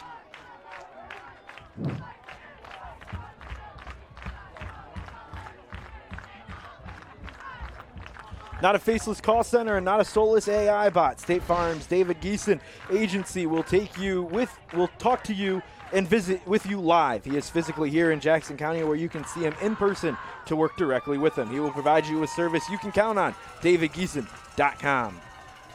Let's go down the field here to the teacher, Maxwell Fritz. Hi, Max. Hi, David. You know, I'm not sure what Coach Troy Allen told his boys in the locker room. If Michigan Center does happen to pull this one out, I will be talking to him after the game to figure out what exactly he said, because that is the Michigan Center Cardinals we've been used to seeing all year long. They got stopped in the first half big time by this new and improved Comet defense. They moved some pieces around. They've made it better, as you can see. Now we got a tie game going into a crucial end of the third, start of the fourth quarter. It's going to be interesting to see what happens, guys. Back to you. Max, I can tell you exactly what he said. It was, get everything together. Figure it out. You guys are better than this. Looks like the ball came out at the end of the play, but number 4, Nadell, on top of it. So the Comets will start at the 40-yard line. Great field position for them.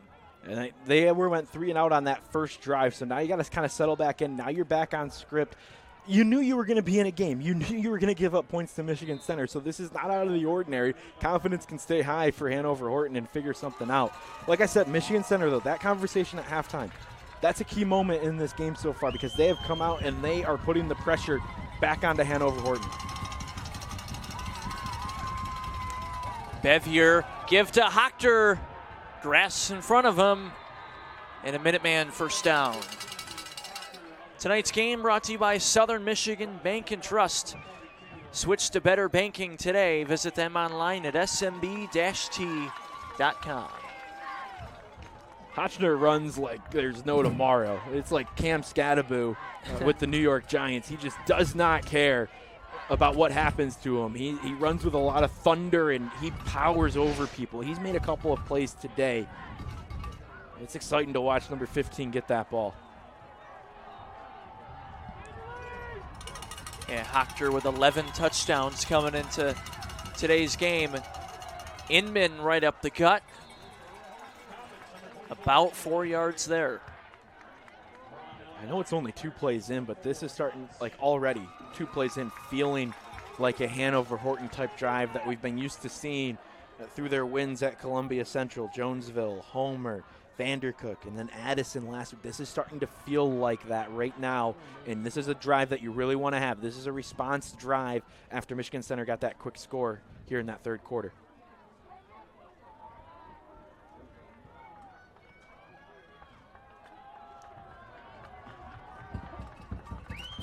Second down and 6.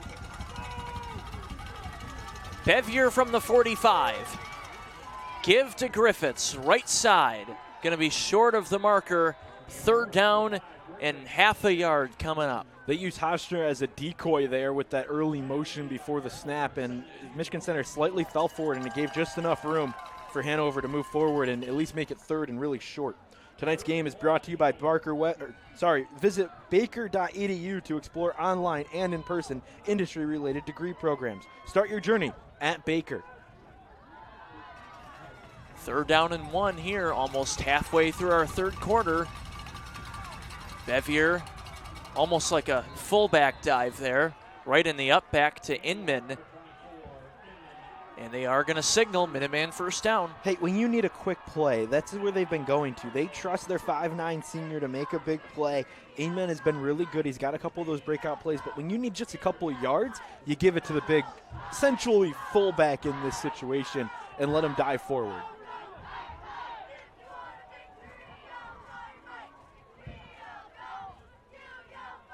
Michigan Center with some communication issues trying to sub a player in or out. They've had a couple of those today where there's just late guys coming off or late guys going on. Almost 12 men on the field. They do have 11. First down for the Comets. Hochter left side on a sweep. Gets past the first defender. A lot of green grass in front of him. Austin Hochter trying to dive for the pylon. Out of bounds inside the 5. The electric speed from Austin Hochter. The big man not afraid of contact. He was going for that pylon, and he was not shying away from it. He got a hand up on that stiff arm and didn't allow Michigan Center to stop him behind the chains. Here's another look at it, right at the point of the stiff arm, right to the face of Brennan Forward, and then he goes down the sideline, and look at him, shoulder down, come and hit me. I want the contact. That's a man that he wants to be hit. Yep. Well, he is also a wrestler in the winter time. They are crazy. Yeah, every football team wants a wrestler on their team. Let me just say that. You're right. First and goal. Griffiths in motion. Ball's on the ground, but he's able to get back on top of it. There was a lot of motion on that play for Hanover-Horton. They were moving a lot of bodies around, trying to deceive Michigan Center's defensive line and linebackers, and the exchanges just haven't been clean today for either side. Luckily, Hanover fell on top of it, got it back, but it lost a yard. So now you're at 6 yards away on second down instead of potentially 4 or 3 yards away.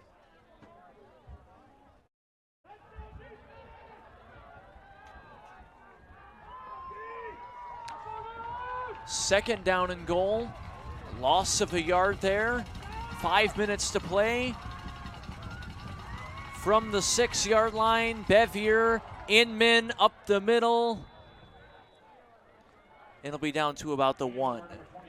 Want to thank Orthopedic Rehab Specialists helping us bring you today's game on JTV. Also the sponsor of the photo galleries, all the photos from today's game, the volleyball from Michigan Center this morning, everything online at jtv.tv. They're going to try to hurry up and snap it. Center wasn't set. They're going to push it, and he's in. Touchdown, Hanover-Horton Comets. A lineman for the Cardinals came on really late. Didn't matter anyways. Hanover got the push. That's why you come in and you force Michigan Center to get quickly aligned. They weren't able to. That push was going to go 5 yards anyway from the middle. That Hanover-Horton has done a really good job of squishing the middle and not allowing anybody to penetrate that sneak. And for Bever, that's just a great play again. Got to go through. He's got both touchdowns on that quick sneak, but it's set up with an Inman dive and then the Hotchner long play, right? So it's all that set up to get to that point and make it easy for your quarterback. Another 2-point try here. They've got a receiver out, but they're going to go right back to Inman. Oh, we'll see. They got it. No, they didn't get it. That was close on that last little effort there, but nothing going, and it remains 14-8. If you ever wondered the real difference between 3 yards and 1 yard, there it is. Because if you can sneak it and try and do the same thing that you did earlier, now the line has enough time to make penetration and get through and stop the runner. In the previous play to get the touchdown, they didn't have that chance. There just wasn't enough room to give, and now you still have the lead. You would love to have the 2 points. Now you just got to rely on your defense a little bit more, which they've been able to for the most part today. Here's another look at the touchdown here on JTV Sports. It's the big man up front. The Prime Cuts Beef Brigade, I swear by it. That's the best segment we do, because the big man up front deserve all the credit for a score like that. Absolutely. Dan Gallagher has made that point, I mean, ever since he's been with JTV. Right. But I don't blame him, obviously. You treat those guys the best guys on the team. When you have team dinner on Thursday night, linemen are always first. They're eating good, too. Yeah, they get the best of the best. On the return, a lot of grass in front of him. Trey Collins into the Comets territory at the 41. Bring that confidence back for Trey Collins, because he got taken out for a couple of the returns, and then he finally gets that one back and is able to go all the way in, find the hole, and split the gap.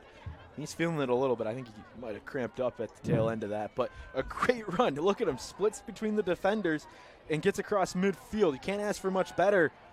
If you're Michigan Center, you have great field position, and this is the exact third quarter that you would love to have. The only difference is you didn't want to give up the touchdown. Now you got to respond on the offense. 1st and 10 from the 42. Hinkle takes a snap, rolling right. Good blocking in front of him. Oh, another one batted away by Griffiths. Griffiths with 5 interceptions this year. I want to say it's almost like back-to-back plays, it feels like, since on the Cardinal offense, but that is twice now in the third quarter alone that Griffiths has come over and jumped a route and prevented a completion. Because with Hinkle rolling out to the right side, he had the play. It was right there. It was Griffiths coming way over and quite literally diving like Superman to break that up, and that's a big play if you're Hanover-Horton. That puts them behind the sticks. Now you get a chance to make them a little bit more uncomfortable again. 2nd down and 10 from the 42. 4:10 on the game clock. Hinkle avoids the pressure. More pressure coming. Throws back across the field. Caught by Brown. Brown gets a blocker. Braylon Brown still going. Weaves through everybody down to the 11-yard line. What a play. A little bit of a backyard scramble drill when it comes down to it, but Hinkle rolling all the way, and it essentially turns into a backdoor screen because they were able to get all the way back over and have a lineman in front. That was led by the big man, Landon Hurd, and he is hurdling through different defenders to allow Brown to get all the way through and down into the 10-yard line. That's a great play. It turned into a little bit of backyard football, but Hinkle, with the awareness enough to know as he was rolling out that he could flick it back and Brown would be there, and a lineman making the adjustment to get out and make a play. We have an injured Michigan Center Cardinal on the far side. 3:59 to play here in our third quarter. While we have a moment here, this isn't the only game involving a local team being played today here on Saturday. The Catholic High School League Prep Bowl happened earlier at Ford Field, 3 of them today. Lumen Christi and the Titans in the first game, they beat Division IV Centerline 42-7. Wow. Lumen Christi just with a gauntlet of a schedule. You did that game against Divine Child. And really, obviously not just them. All the teams they played have been really, really good. Either former state champions or semifinalists from the last handful of years. And for Lumen Christi, going into the playoffs now, first couple of rounds, favorites, but we'll see how they fare. New team every year. Yeah, check out JTV.tv to see who they're going to be taking on. And a keeper for Hinkle. Good option. And he's down at the 1. It was a little bit of a read option, and when you see that end come into play and try and blow up the direct handoff, Hinkle makes the pull. He's looking to try and get into the end zone. It wasn't there. Wait. And when you see Adam Lay commit to the run, you pull and go to the outside. Great job by Hinkle to know where to go with it. He wants the touchdown. He was short, but great job by Hinkle on the read option. I would say Hinkle's not necessarily known for the runner, but he's made a couple of really big plays today on the run.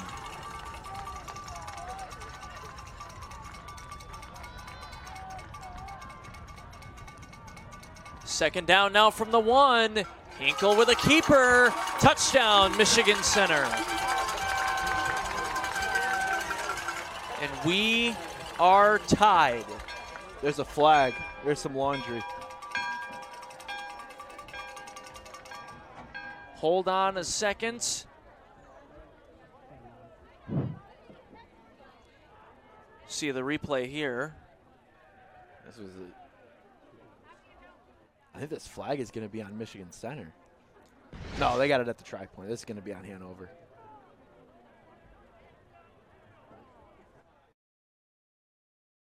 So you have the option here to elect to assign it, depending on what it is. Let me make sure we get the call. It's just a personal foul. Didn't see who it was on. So the try is good. They're going to actually enforce on the try. So it will make it half the distance. You have the option to use it on the try or on the kickoff. They'll make it half the distance, go for 2, and try and make it a 2-point game.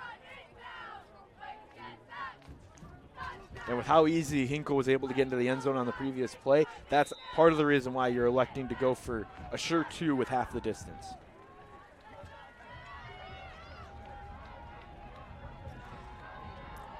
Here we go. Cardinals can take the lead. Hinkle rolling right. Back across his body. Incomplete. Back across his body, but that throw a little bit off again. Brennan forward couldn't really hang on to it and had a couple of defenders there. So we're still tied, Matt, at 14 with 2:49 left in the third. It almost felt like a Seahawks Super Bowl. I mean, you have the option to hand it off to Marshawn Lynch and you go for the pass. Don't tell my brother that as a Seattle fan. It was written on the wall that Hinkle could run it in. They've been able to control the line. That was one of the keys of the game for Michigan Center, was control the line, and they have done it on the past couple of drives. So they're kind of trying to shock Hanover with a pass and ends up just missing the mark. I'm surprised they didn't try and run that in. This is a look at the touchdown. This is exactly why I say that, because look how easy it was for Michigan Center's offensive line and the big men up front to get leverage and push forward. Every foot of a Hanover defensive lineman was in the end zone. There was no chance to stop them.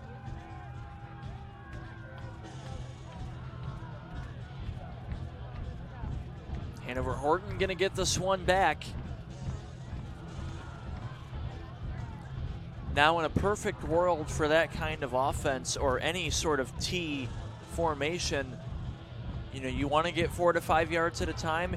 You want to kill some clock, and you want to go down there and score. There's 2:49 left in the third. If Hanover can march down there and score and eat some clock, feel really good going into the last quarter.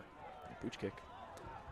That one's going to be downed at the 38-yard line.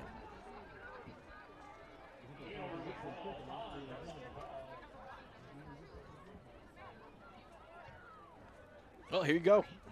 You have a chance to control it. The problem if you're Hanover-Horton is the first drive they went 3 and out. The second drive they had their best offensive drive that we've seen today. They stayed within their system.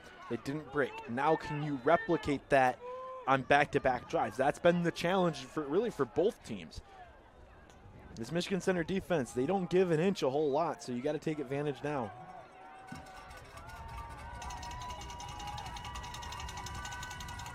First and 10. Give to Hochter, left side.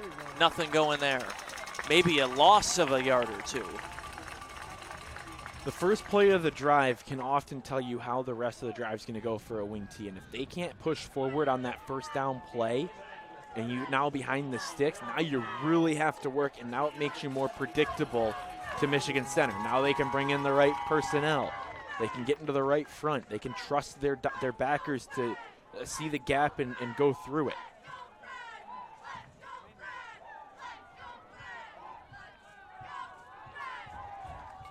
So they're behind the sticks. It's going to be 2nd down and 11. Now at the 2-minute mark left in the third quarter. Colin Griffiths, right side, gets past Travis Collins, and Griffiths to the 35 and a Minuteman first down. Well, if you're going to fall behind the sticks on the first down play, the best thing you can do on the next play is get a huge gain. That was a huge, huge momentum shift because it felt like the defense of Michigan Center was about to step up and force a 3 and out. But then you hand off to Griffiths. He gets around the edge right on cue and is able to get all the way in deep into Michigan Center territory at the 35-yard line.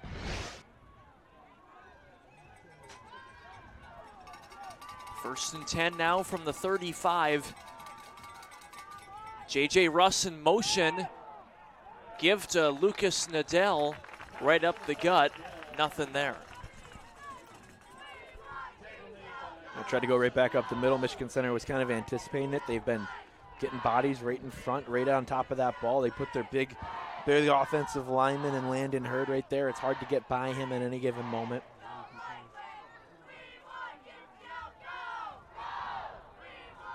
You can kind of take one more play and then let this wind down and take it to the fourth. Yeah, I was just going to say, this is probably going to be the last play of the quarter. Yeah, no reason to try and run an extra play. Risk anything here.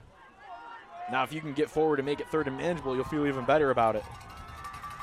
2nd down and 9. Russ in motion again. Bevier's going to roll out and throw.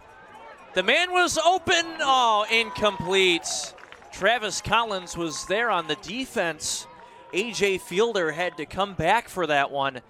That could have been really scary for Hanover. Devin just they don't have to throw a lot, and then it's just not the strongest arm in the world, right? Like, he can still make some big plays, but when you're way downfield like that and wide open, and then you have Devin on the run and A.J. 20 yards downfield, that's a difficult throw to make, and it's a tough one. It was just short. A.J. almost came back and got a grab at it. A.J. Fielder, that is, and now you're way behind on the 3rd down. Also, you can't run it out. You have to run a play here. Incomplete stops that clock. 30 seconds to play. 3rd down and 9. J.J. Russ. He's got the first down. That's twice now on this drive that Hanover-Horton has fallen behind the sticks and fallen behind the script. And then the next play, they immediately respond and get back on cue. This is just a simple gap look on the outside, handoff to J.J. Russ. If he pushes forward, gets 10 yards, they can let this clock wind down, take us to the 4th quarter tied up. And that's what they're going to do. 12 minutes to play. When we come back, tied at 14, you're watching the Cascades Conference Championship live on JTV Sports. You have a sewer or drain issue. Make the call to Minuteman Sewer and Drain. Sure, we all want to be the guy that can get under the sink and get the job done. Trust us, we know it's not for everyone. Call the experts at Minuteman Sewer and Drain for 24/7, 365 same-day emergency service. Let us be the ones to get under the sink. Let Minuteman Sewer and Drain take care of the clogs or debris and get you flowing back to normal. When you don't have time to waste, call Minuteman Sewer and Drain, 783-9952, or online at minutemansewer.com. Minuteman Sewer and Drain. We open drains others can't. Omni, the best in metals recycling. Visit omnisource.com to see what Omni can do for you.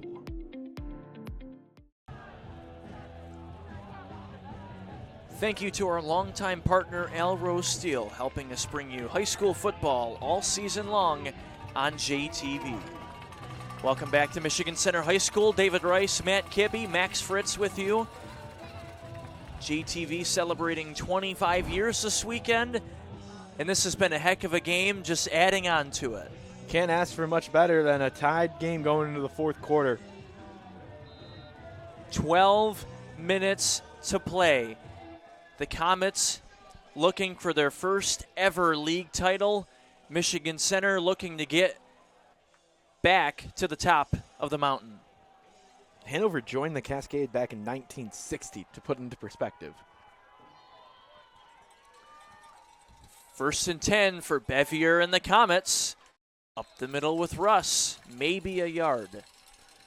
They've controlled it here in this third drive of the third quarter, or now fourth quarter, but dating back to the second half. It's their third drive here in that second half, and it's been kind of off the track and then back on the track, off the track, back on. So second and long, you can still try and fall forward, but it's been playmakers that have stepped up for Hanover here. You've had Hotchner, you've had Griffiths, you've had the likes of Inman. Who's going to do it now when you're already just outside the red zone?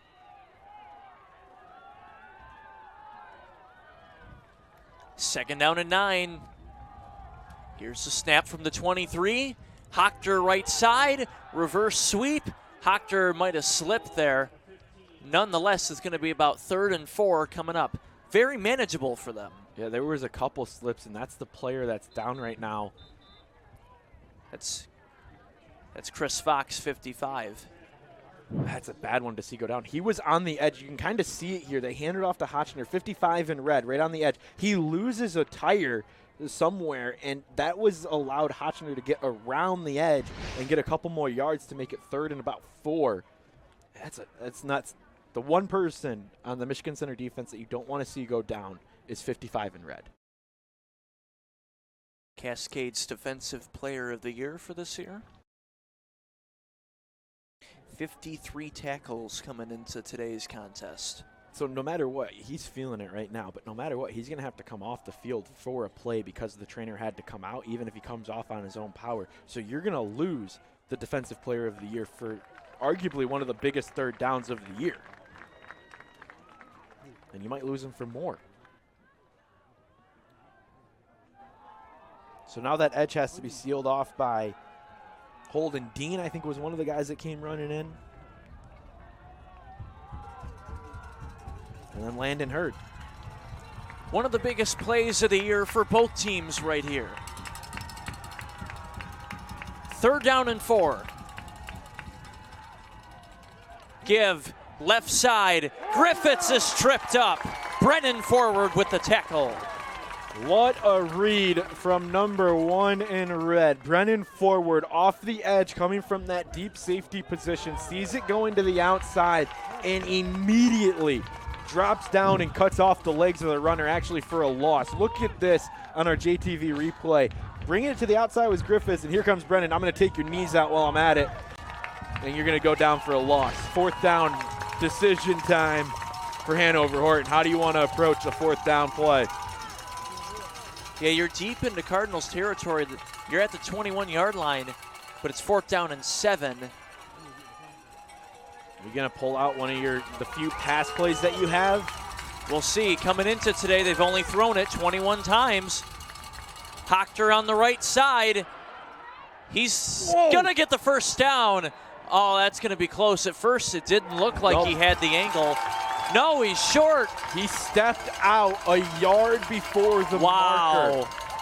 That's a turnover on downs, and the Cardinals are going to take over with 9:56 to play. Looking at the replay here on JTV Sports, he got the edge, ran over a man, and then tried to tiptoe it and just barely stepped out a yard before the sticks. And now Michigan Center can control the clock. Man, he ran. We use run over a lot as broadcasters. That was the definition of running somebody Yeah. over.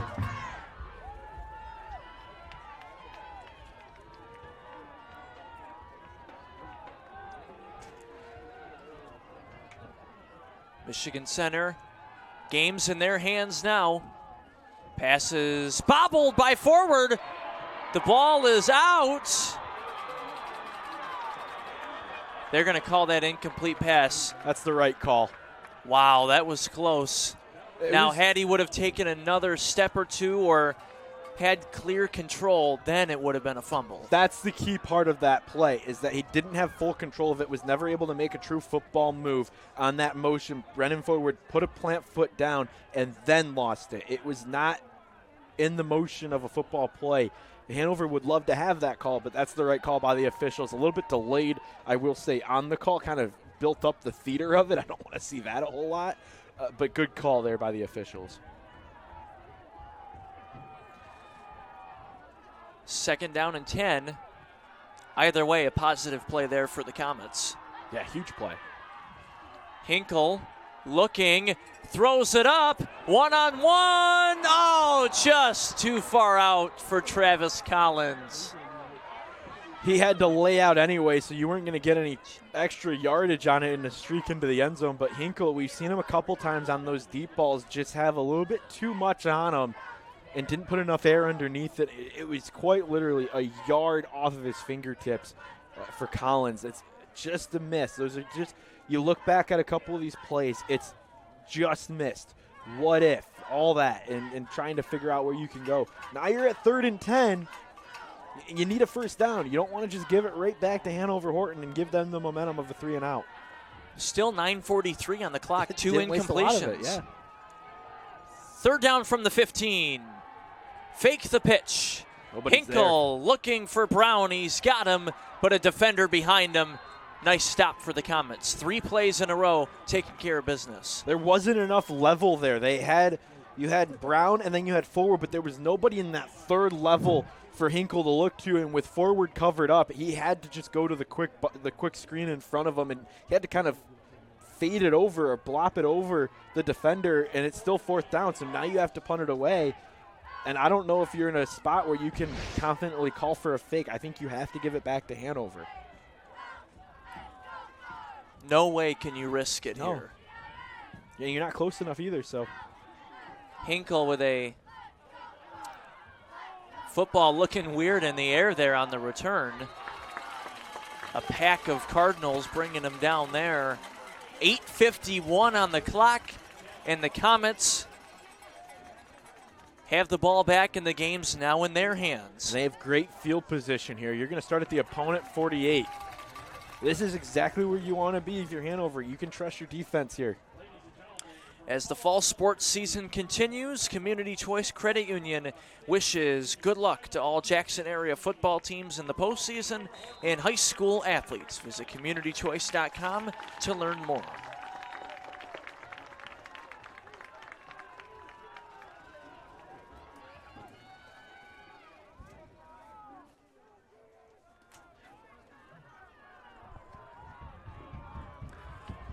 Ball at the 48, 8:51 to play. Bevier right up the gut. Inman swarmed, not going anywhere. Need your defense to step up. That's exactly what you get. Thanks to Vermeulen's Home Furnishings, locally owned and serving Jackson for 3 generations. VermeulenFurniture.com.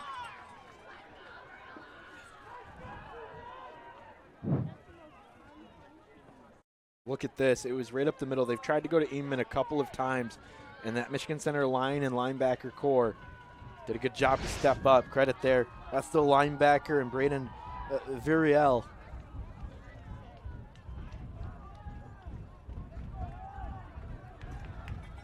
Makes it 2nd down and 10. We are down to 8 minutes to play. Give on the left side for Griffiths. He'll get a couple there. 3rd down and about 6 coming up. Nothing too far behind schedule for the Comets, and they've picked up some huge long conversions in this game.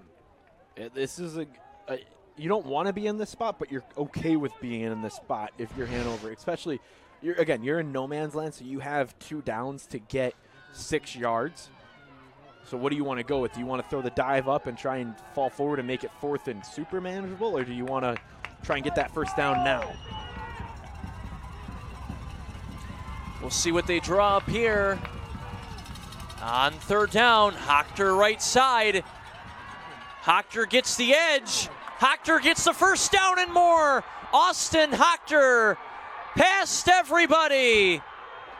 Over the pylon. Touchdown, Hanover-Horton. What a play from Austin Hochter. What a second effort. Austin Hochter. Do it to him, kid. Look at this. He gets around the best defender in the Cascades Conference, makes him look like a fool, and then goes down the sideline, recognizes he's got a defender on him, cuts it back, and after the grab, this is the big man for Michigan Center holding on to him. He recognizes he's right at the end zone and just stretches across to get the score. What a play by Hochter to put his team on his back on a 3rd down. They have gone to him on 3rd down multiple times. He's somebody you have to circle if you're Michigan Center, and they did. They had him highlighted. They had him stopped, and Hochter just ran him over and got around the edge. Chris Fox down again on that far side. Same exact play that took him down the first time. It got him out in space, and it's a little humid. If you're not fully ready, you might be feeling the effects of it a little bit, but he's able to run off on his own power.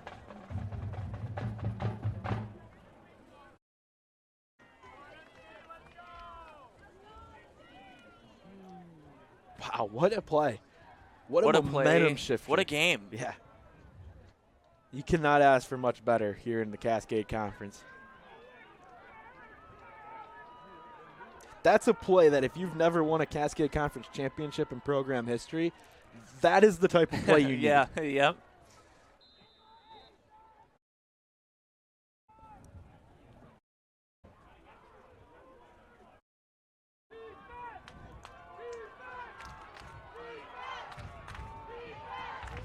So they're going to go for 2 here. This is another huge play. And Michigan Center historically has been okay on special teams. If Hanover doesn't get it here, Center could score and kick it. But we'll find out. Give up the middle for Inman. I don't think he got it. No, he didn't. He's short. That's still a huge stop, though, by the Cardinals. So they've still got 7 minutes to go down there, tie it up with the 6 points, and then do you kick a short extra point for what could be the win? Yeah, they've been forced to kind of go for 2 because of the situation. They have a kicker. It's been hit or miss this year, like most high school kickers, right? So there's certainly an option. It depends on how you get down there, because we saw in the 2-point conversion last time, you just saw a look at that, just short for Hanover-Horton. But we saw in the last 2-point conversion, they tried to pull the deke. They tried to throw it when you were expecting the run. Well, do you get down there now, and now you're going to run it? Now is Hanover-Horton ready? There's a lot of conversation that has to happen. Here's another look at the touchdown from Hocker. He gets all the way to the edge. That's so impressive what he was able to do. King right behind him. Yeah, the cutback, and then gets grabbed and recognizes how close he is and knows all he's got to do is get the ball to break the plane. I'm taking you with me. Yeah, you don't want me to score too bad. I'm already there. 7:02 to play. No regard for human life. No. This one's going to be returned. This is Trey Collins. Collins to the 36. So it's 6:55 to play. Not for sure, but could be down to this for Michigan Center here. Real quick, let's go down on the field to Max. Hey guys, this game is all we could ask for and more for this conference championship. And as Matt and you've alluded to, David, Hanover-Horton is hungry. They've never had a conference championship to their own, and coming off the heels of a 53-14 blowout to the Cardinals, this is everything the Comets have asked for. They're trying to close this close game out in these last 6 minutes. We'll see if they can do it, guys. Back to you. 6:55 to play. Here we go. Hinkle, handoff to King. We haven't seen much of King all day, and he gets hit hard there for a loss. They've had to go off script so much that they haven't been able to even establish the run game, and then when they do, Hanover-Horton's been able to penetrate and get through and not allow the break. The linebackers are reading perfectly. To Max's point, David, really quick, this is why we often talk about why it's so hard to play a team twice in a season. We are seeing that in real time, and that game during week 3, Hanover-Horton wasn't fully healthy either. We haven't even gotten a chance to bring that up because of how much back and forth we've had in this game, but this is the first time Michigan Center has seen a fully healthy Hanover-Horton defense. Hinkle on second down. He's got pressure. He's got to get rid of it. He does! Oh! Almost picked off again. How many times has number 5, Colin Griffiths, been there to bat it down? He's a little slow after that. 3 times in the second half, I can tell you that much. Yep. 3 times in the second half has he gotten in the way of a defender on a pass from Hinkle and broken it up by leaping at it and knocking it out of the air. That is championship-winning plays. That is exactly what you want to have if you're Hanover-Horton. You need a guy like that to step up in his junior year nonetheless and make a play like that. Coach Messer certainly going to be happy to have him the rest of this year and next year. 3rd down and 10 here. We are down to 6 minutes to play. Fake the give. Hinkle rolls, throws across the middle, incomplete. Lucas Nadell with the hard defense. He saw the ball in the air, the intended target being Trey Collins, and he stepped up. The moment he got his hands on it, he took him down and took him out of the play. That is a great defensive back play from Nadell.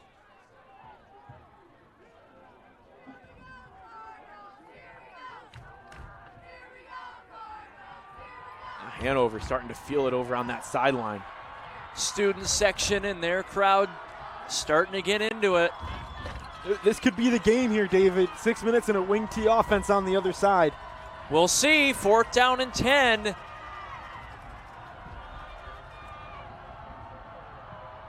Hinkle takes the snap. He's got time. He throws deep. Incomplete. Another throw just too far ahead of the receiver. Looking for Brennan Forward. That's a turnover on downs. And with 5:53 to play, the Comets are a few first downs away from winning it all. Here's a look. I want you to look at the big man, number 55, Reed Matthews, who delivers the exclamation point for Hanover-Horton. He got in the face of Hinkle and made him uncomfortable, something that Hanover's been able to do a couple of times today. And that pass went airmail on him way down the line. He had Brennan Forward way down there, just couldn't connect with him. And that is because of the pressure created by the 6-foot senior, Reed Matthews, and captain for this Hanover-Horton defense. 6 foot, 240 pounds.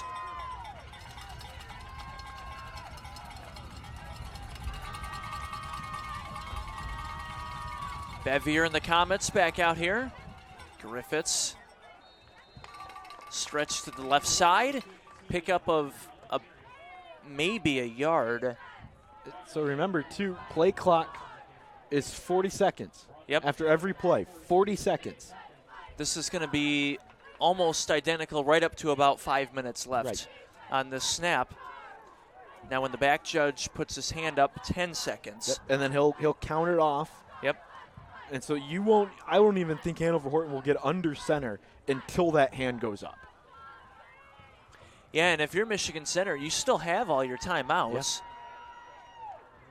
No need to take them yet. So it's not going to be easy going for Hanover. You still got to play in your motion, right? Stay within your system, and they got a late timeout. Yep, they called the timeout late. Well, they called a delay a game. Wow, so we saw the hand go up. I didn't realize it was that counting down that quick. I thought they got it off in time, but they did not. So that backs them up 5. But the clock's going to wind again, and they're still going to take up. Yeah, it's not a penalty that necessarily hurts you. Well, actually, they didn't back it up 5. If it was a delay of game, it should back them up, and they haven't backed it up yet. If they didn't get the timeout off. We saw the coaching staff for Hanover try and get over and call the timeout. They're not having a discussion either. We're not sure. Yeah, so they should back it up 5 if it was a delay of game. So they'll have to have we're going to have a delay here because we're going to have a delay of game of the delay of game. Because if they didn't get the timeout in, yeah, Michigan Center is getting unrest here. All the coaching staff. If you called the flag went out and they signaled the delay of game. The referee called the delay of game. Yeah, and there was a flag. And well, Hanover was rushing over to try and call a timeout. So if you're saying the timeout is in, then everything stops and there's no count off. But now they're going to pick it up and count it off.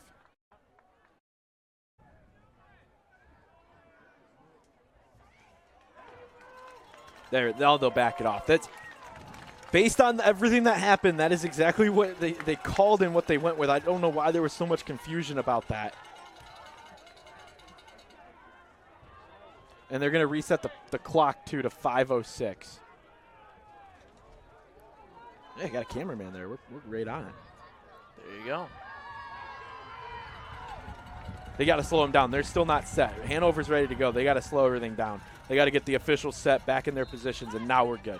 So after the delay, the clock can start. Well, the clock's not going here, but they snap it anyways. And nothing going there. So that is going to be 3rd down and about 15, under 5 minutes to play. Real quick, want to thank Chris Cook and MLL Insurance, over 10 years of experience, MLLINS.com. All right, so here's the biggest play for Hanover-Horton. It's 3rd down. You're way behind the sticks. You don't want to give it a quick turnover, so you don't want to go into possession that you don't know as well and you're not as used to. I'm not going to expect him to throw the ball here. What I am going to expect is that you watch the ball and you watch where number 15, Austin Hocker, goes. Wherever he goes, that ball is more than likely going. That's who they've gone to on the last 3 third downs. And they snap it just in time. Bevier's going to roll out and keep it himself, and he gets hammered. That's going to be 4th down and a country mile coming up for the Comets.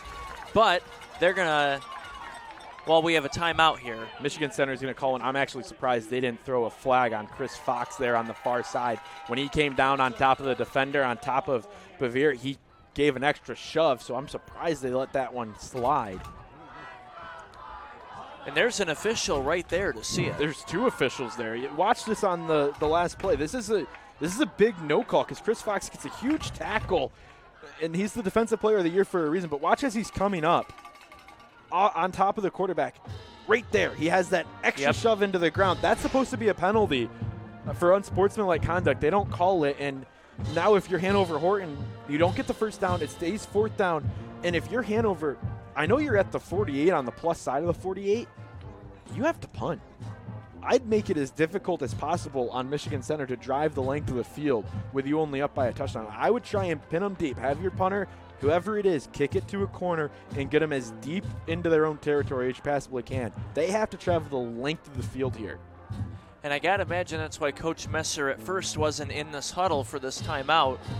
Maybe he saw it too right there, had to say something to the official. Yeah, hey, it was right in where's front the of him. flag on Yeah. that? That's a huge no call. That's a huge no call. That probably should have been. You don't get to push off of it. We're taught as defensive players to roll off. You don't get to push off. If you push off, it's supposed to be an automatic extra flag. push after. So it's going to be 4th and 20. Hochter's going to punt it away. Great we are decision. now down to 4 minutes to play. Worked out perfectly. Yep, the Cardinals got to go 90 yards, almost the whole length of the field with 2 timeouts and exactly 4 minutes to play. They're going to mark it at the 10, which is the best case scenario. Obviously, you would love to have them at the 1 like Michigan Center did earlier in this game, but you got to go 90 yards in 4 minutes. That's a tall task for any offense, and Michigan Center just has looked uncomfortable. I want to look back, David, at the first half. Remember, the most uncomfortable that Michigan Center has looked in Hayden Hinkle is when Hanover has brought pressure. I wonder if they're going to continue that here. I think they have to. You're going to bring the pressure and force Hinkle to look uncomfortable. That will lead to big plays. Hinkle on first down. They did not bring pressure there. Hinkle's got time, and it's caught. Travis Collins with a Minuteman first down. You got to stay within yourself. You don't want to jaw with the opponent here. You don't want to have an unnecessary flag. That goes for both teams. Here's a look at it on our JTV replay. Hinkle finds it. That's patience paying off. There's a reason why they keep rolling Hinkle out, and it's to get away from that pressure that the line is creating from Hanover-Horton. And that worked out perfectly for them to get it upfield and get away from their end zone. Not a ton of pressure brought on that play anyways by the Comets. No, pay attention to it now. The linebackers will always tell you. And no pressure again. Hinkle with a shot on the left side. Whoa! Oh, and it's hauled in. Oh, no. It hit the ground. It's incomplete. So Travis Collins couldn't maintain control through the ground. He couldn't complete the process of the catch. I know we're in Michigan, so process of the catch is a fun term to go over, but he made a good look at it, made a good attempt. It was a great throw from Hinkle, and it's just a little bit too out far in front. Again, it's just putting his receivers in position where they have to go all out to try and get the catch, and it's making it difficult for them to bring it in. Look how close this is. Great coverage, too, by Hanover-Horton, but yeah, no, that's incomplete. I'm looking at it. That's incomplete. Great call by that side judge over on the far side. Almost had it right there. there. It was that close. Second down and 10. There's pressure. They are going to bring pressure. Hinkle's going to have to keep it. Oh, he takes a shot there. No gain there. 3 minutes to play, and it's third down and 10 coming up. Still a lot of time. Already had to use a timeout, so they're not going to use one here on what essentially, I don't know if it's going to count as, I'm going to call that a sack, even though it was no gain. That felt like a sack. Right. That was the big defensive play that Hanover needed, and they brought pressure again, and they step up, they get through. Hinkle can't go anywhere, and he has to take a lick before going down. Hochter and Adam Lay, 0 were the first two defenders to get to him. 2.5 to play, third and 10. Blitz. Hanover blitzing. Hinkle can't find anybody. He's just going to throw it up here. Incomplete. He was looking for Brendan Forward. O'Dunton was also in the area. 3 Comet defenders. And now, Matt, you got a fourth down with 2:25 to play and 2 timeouts. What's the best play you have in your playbook? Call it now, because that's what you need here. Hanover has done everything right defensively. All of them on that play, too, unselfish. They didn't go for the pick and get out of position. They just tried to knock it down and play really stellar blanket coverage. They brought a blitz last time. I don't know if they're going to drop. You could drop 7 here, but Hinkle's been able to get around that drop coverage. He almost needs pressure for you to get a good stop. See if they line up, man. Not totally over, though, if they don't get this. No. Just got to make a stop on the other side of the ball. Who's taking it? But first. Yeah. You wanted to see how they came out. So with 2:25 to play, Michigan Center now with 1 timeout left. Perfect season for them. Likely comes down to this play coming out of the timeout. Not a faceless call center and not a soulless AI bot. State Farm's Dale Robert Agency will talk with you, or visit with you live. He is physically here in Jackson County, where you can see him in person to work directly with him. He will provide you with service you can count on. DaleRobert.com.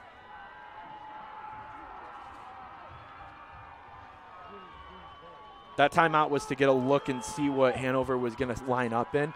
They hid the blitz on that third down. It was a late blitz from the linebackers, and it was coming directly from, I believe that's Connor Wilby for Hanover. He's going to be the linebacker you read, right on the right side. 2:25 left. Here we go. They're going to bring pressure. Hinkle's going to throw across the middle. It's intercepted. Right to the defender. King wasn't even looking. And Hanover takes over on downs. And a first down will seal the conference title. Hinkle was forced to speed up because of the pressure. That is when this Hanover defense has been at its best. It's when they bring extras into the box and bring them on, and Hinkle can't get around it. He's forced to speed up his process and throws an airmail ball, and it's an easy pick. Easiest one of the day. The 4th turnover for Michigan Center, just uncharacteristic from Michigan Center in this offense, but Hanover-Horton, they surely came to play. It is hard to beat a team twice.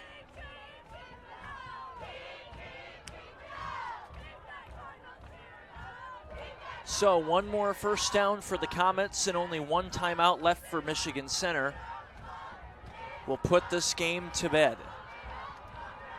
1st and 10 from the 44. Hochter right side.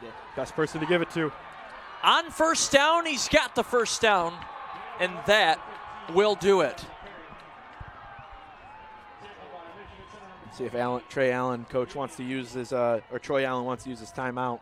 He might wait for a stop here after the first down. That might have been the worst time to get a first down, which sounds crazy enough, but it lets Allen keep his timeout for a moment. This is who you're going to hand off to. This has been the player that has been able to get you through everything all year long. Hochter has been so good. Now, the only thing you want to have happen here, you have to have a perfect exchange. We've seen him miscues on a couple of exchanges. Yeah, Make both sure teams it's in the belly. Both teams have had several bad exchanges. That one was clean. And now Michigan Center will use their final timeout. But it's going to be 2nd down and 2 out of the timeout with 1:30 to play. A great first down run. A perfect play from Hanover-Horton. And that is, again, championship level plays like that are what you need in a game like this, and they have exactly that. Hanover has been a perfect game plan, and perfect execution more so than anything is what has created this momentum shift, and it's going to lead to Michigan Center's first loss of the year.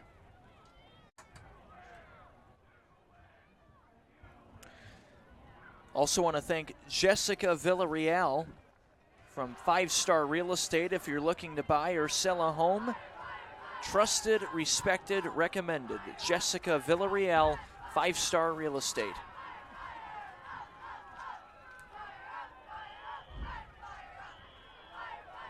Rejuvenate your roof, protect your investment, and save thousands with Jackson Nano Shield. Here you go. Here we go, 2nd and 2.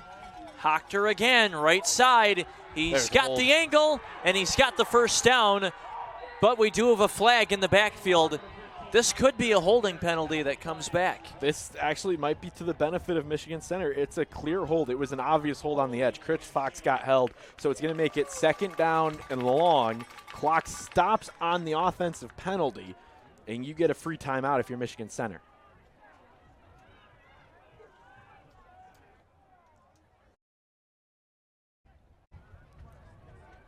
And you're not going to decline. I don't know what you're not going to decline the penalty.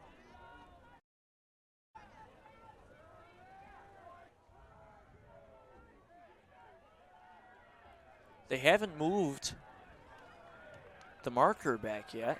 There they go. I don't know why the official came over.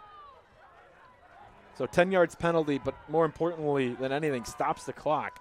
You can't have penalties here if you're Hanover. You still have to get through the final minute and 23 seconds. Not too much of a benefit, though, because it's only going to be 2nd down and 11. With victory formation. They'll need one more snap, so the penalty helps them out a little bit. They just got to get it under 40 seconds, and then they can clear us out. Wow, what a game from Hanover-Horton. They put everything together. The coaches have already left the box to go celebrate. Michigan Center came into today as one of just 3 teams left undefeated in Division 5. No more. They were looking for their first conference title since 2017. They're under the time. And they will be coming up short. Hanover-Horton, they joined the Cascades in 1960. Coach gets a Gatorade bath, and the Hanover-Horton Comets, for the first time in school history, Cascades Conference champions. What an afternoon.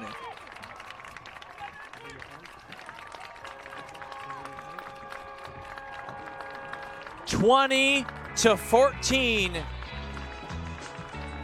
We will get to the Grimes Plumbing post-game show.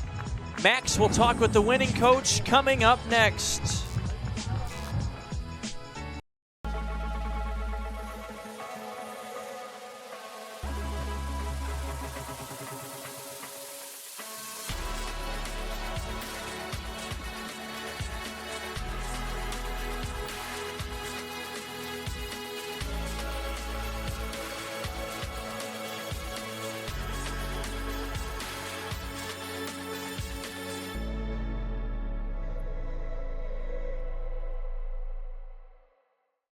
At the Dale Robert Agency, we're right here in Jackson County. Dale and his team are your neighbors, local, friendly, and ready to meet with you in person. From auto to home, life to business, they're committed to service you can count on. When you need help, you'll talk to a real neighbor who cares about protecting what matters most to you. Visit DaleRobert.net today. At Seymour Ford Lincoln, we put you first with our no-nonsense, hassle-free buying experience. From new Ford Blue Advantage pre-owned and custom orders, Seymour Ford Lincoln has the vehicle to fit your specific needs. Along with easy financing, great monthly specials, and we offer generous trade-in values. And we keep you going with the best service, parts and collision centers in mid-Michigan. Come experience our drive. Go to SeymourFord.com. At the YMCA, our mission is centered on building a healthy spirit, mind, and body. As a nonprofit, our annual Strong Communities campaign is vital. Your support provides life-saving swim lessons, unforgettable camp experiences, and youth sports that teach teamwork and character.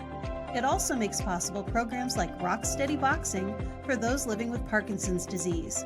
With your help, we're expanding opportunities for at-risk teens, families, and seniors, and preparing to launch expanded adaptive sports programs.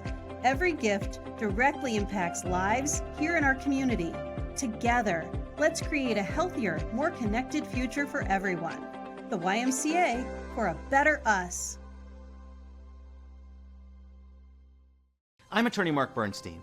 After an accident, the insurance company will delay, deny, and defend your claim because they just don't respect you. But we do. Give us a call and we'll get you the respect that you deserve. We've been fighting and winning for Michigan families for over 50 years. Our experience and results speak for themselves.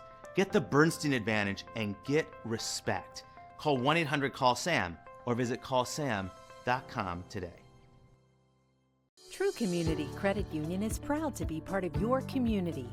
When you join True Community Credit Union, you'll be part of our dedication to helping your community grow. If you live, work, worship, or attend school in Michigan, you can be a member. Visit trueccu.com or a branch near you to become a member today. We are celebrating 34 years of serving the Jackson community at the Center for Family Health. We serve everyone, no matter your income, insurance status, or ability to pay.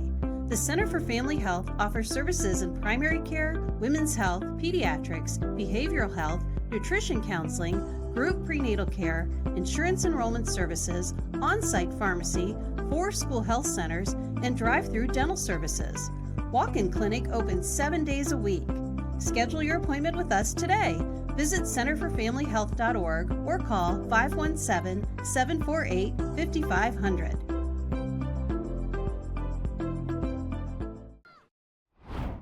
Hello and welcome back to JTV Sports and the Grimes Plumbing postgame show. I'm Maxwell Fritz down here with the victorious coach of the Hanover-Horton Comets, David Messer, and their star quarterback, number 15, Austin Hockner. Coach, I got to tell you first, though, that this is the first win in program history for you since 1959 ever. How much does this mean to not only the city, to you, to the players? What emotions are you feeling right now, Coach? Honestly, I'm pretty numb. First league title in program history, against a really, really good team that kind of put it to us early in the season. And I think our community, as you can see, they're going to hang around for a minute. It's been amazing. I'm so proud of these boys. They put in a great week worth of work, and they came out here and they showed the grit that they were made of. I mean, week 3 was a butt kicking.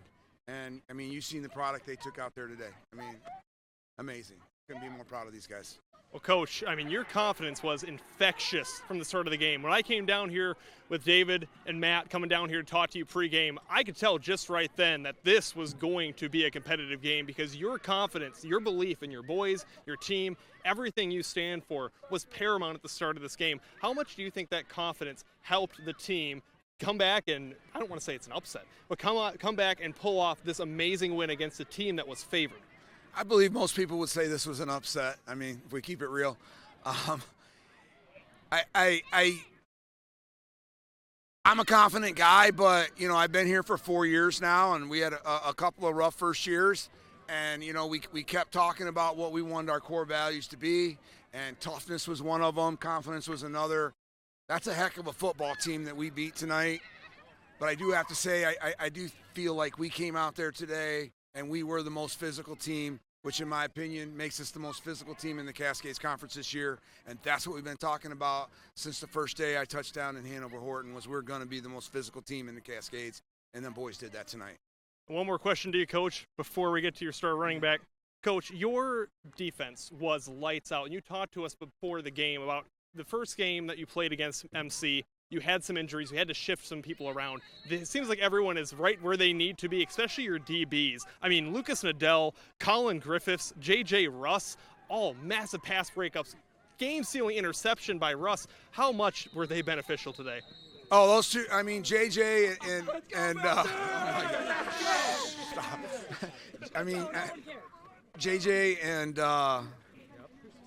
Colin were DBs in week 3 when we played these guys. We moved them to outside backer where we could use their size on the run support, but they still were great covering the pass, as you've seen tonight.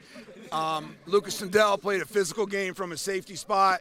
They caught some passes on us for sure, but we were always in their hip pocket, and when they did catch it, we made sure that they paid a little bit of a price for catching that ball. I couldn't be more proud of these boys. And Austin. And Austin, quickly, Austin. So I got to say, you had that huge, monumental 45-yard run to the house. You were stiff-arming about 3 Cardinals. You had dragged about 5 into the end zone. It was insane. What were you feeling during that run, and how much did that just cement this victory and this momentum for your team? I feel like it meant a lot to this town. We haven't really had a good record in the past, and it just shows the amount of work that we put in the off season and during the season. I was just the lucky one to have the ball in my hand. Well, that is awesome. Your whole team is waiting right here. Go celebrate with them. And before I get swarmed by a mass of comets down here, we're going to kick it to break, and we'll be back with more Grimes Plumbing post-game show after this. Kelly Express Marts are conveniently located throughout South Central Michigan with convenient hours of operation. We pride ourselves on our fast and friendly service to get you going on your way. We're here when you need us. Full service and fully stocked stores, fresh hot premium coffee, and cappuccino. All Kelly Express Marts are staffed with friendly, knowledgeable people committed to providing the highest level of service. Kelly Express Mart. They're here. McDonald's best burgers ever. They're hotter, with the cheese deliciously melted. And they're juicier, with the patties cooked to juicy perfection. Yes, they're tastier, with a pillowy, soft, golden bun. They're... Rubble, rubble. Looks like we've been hamburgled. These are our best burgers ever. Rubble, rubble. Ba-da-ba-ba-ba. Grimes Plumbing Company is licensed and insured. give us a call for all your plumbing needs. Water heater installation and repair, drain cleaning, leak repair. And remember, at Grimes Plumbing, we love water. Serving the Jackson community since 2007, G-Force Automotive is your local Auto Value certified service center. G-Force Automotive is a full-service repair facility. Our experience enables us to ensure your vehicle is well-maintained year-round in everything from brakes to engine repairs to transmissions and oil changes. We are committed to keeping you on the road. Hi, this is Matt Clausen, owner of G-Force Automotive. Come see us for your next service visit. G-Force Automotive, where we make friends, one car repair at a time. At the Joe Muni Agency, we're right here in Jackson County. Joe and his team are your neighbors, local, friendly, and ready to meet with you in person. From auto to home, life to business, they're committed to service you can count on. When you need help, you'll talk to a real neighbor who cares about protecting what matters most to you. Visit joemuni.com today.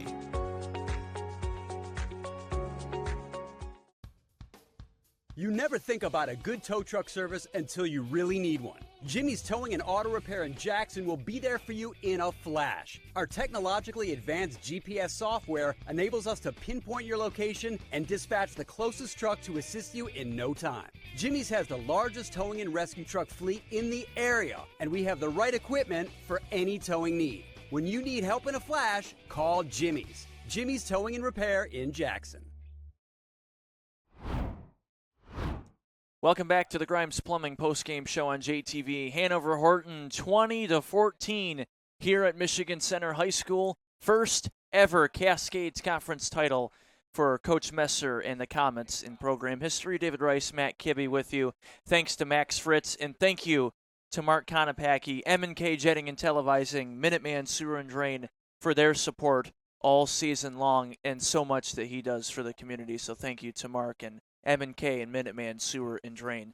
Matt, before we get to our play and player of the game, first thoughts on that last couple of drives there, and Max, he asked Austin Hockner about that 45-yard touchdown run. Just your final thoughts on that last stretch. What a game. What a game. I'm calling it the game of the year. I think you would agree with me on that. When we saved our best for last year on JTV Sports, and it was just awesome watching Hanover put everything together near the end. They had a game plan. They told us before the game. When we saw Michigan Center in the first part of this year, the third week of the season, they told us we were not healthy, and you heard it with Coach. They had DBs that are now outside linebackers that are learning the position.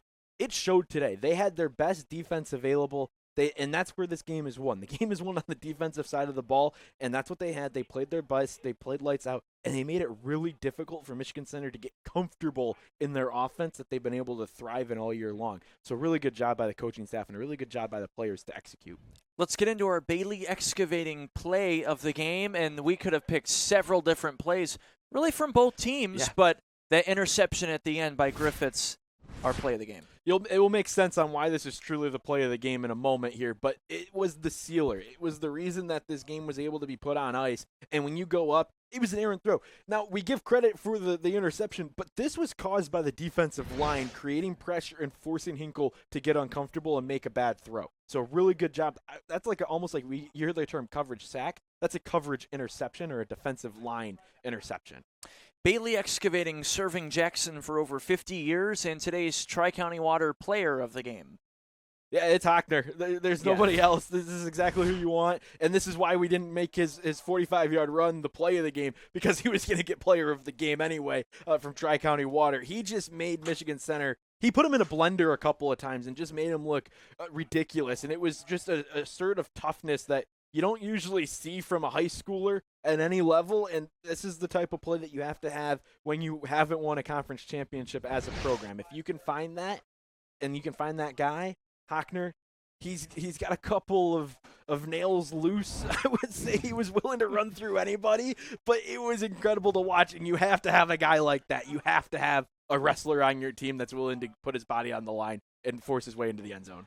Tri-County Water Home and Commercial Water Systems and Services, TriCountyWater.com. So before we wrap things up and go, of course, the first round of the football playoffs next week, the selection show tomorrow evening. But look on our website tomorrow night late at jtv.tv. We'll have all the playoff pairings in our local area and the teams who are in and some of the teams who are out. I mentioned at the very top of the broadcast earlier, Napoleon Columbia Central. That was a winner, get in the playoffs. Napoleon 40-36. That's always been a great rivalry, and what a great game. So Napoleon got into the playoffs there.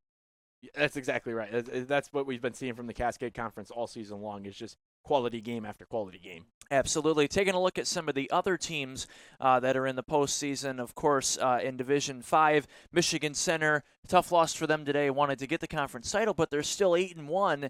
But depending on how the playoff points shake out between a couple of the other high school games today, Michigan Center could be now 8-1 and still have to travel in the first round. So Michigan Center's in the playoffs. Division 6, Lumen Christi Napoleon in the playoffs as well. Columbia fell short by just the 4 points there against the Pirates. And in Division 7, Hanover-Horton, who could play Leslie. Now, Leslie finished 5-4, but they're still a dangerous team with a really good quarterback in Joel Cranmore.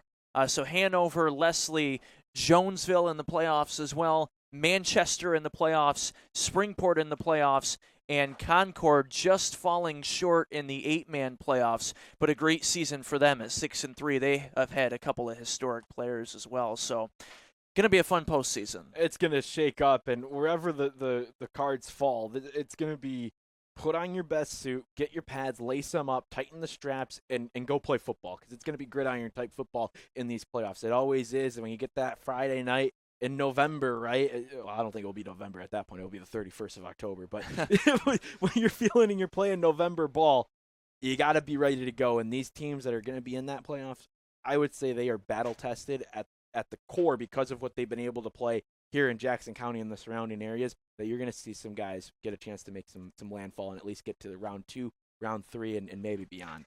Absolutely. Unfortunately, we're not able to bring you live broadcasts of the playoffs on JTV, but don't worry, you'll see us out everywhere. You might see me, you might see Matt Kibbe, you might see anybody else from the rest of our crew. JTV.tv will still have video highlights and scores and interviews and everything you could still ever want from these postseason games online. And this weekend, JTV celebrating 25 years. Of course, want to thank all of our longtime sponsors, our crew throughout the years, all of our team that we have now, everybody that helped us bring you the broadcast today. And most importantly, thank you, Bart and Karen Hawley, Andy and Joe Hawley. Couldn't have done it without them. And we got the Rec Bowl coming up next week. So a lot of good stuff happening. 25 years of JTV. Keep it going. Keep it going for another 25, right? JTV keeping it fresh as always. It's been always a pleasure, and a pleasure to call a game with you tonight. Absolutely. Been great to be with you and Max and our entire crew. This is going to do it. So we've had some great games this year, and looking forward to the postseason starting next week. We've got the Rec Bowl next Wednesday, the Jackson Recreation Department Youth Football Championship, one of my favorite broadcasts too. Me and Max Fritz will be back with you next week for that, starting at 6 o'clock on JTV. So that's going to do it. We appreciate you tuning in. Hanover-Horton, for the first time ever, Cascades Conference Champions. That's Matt Kibbe. I'm David Rice. Thank you for watching high school football on JTV Sports.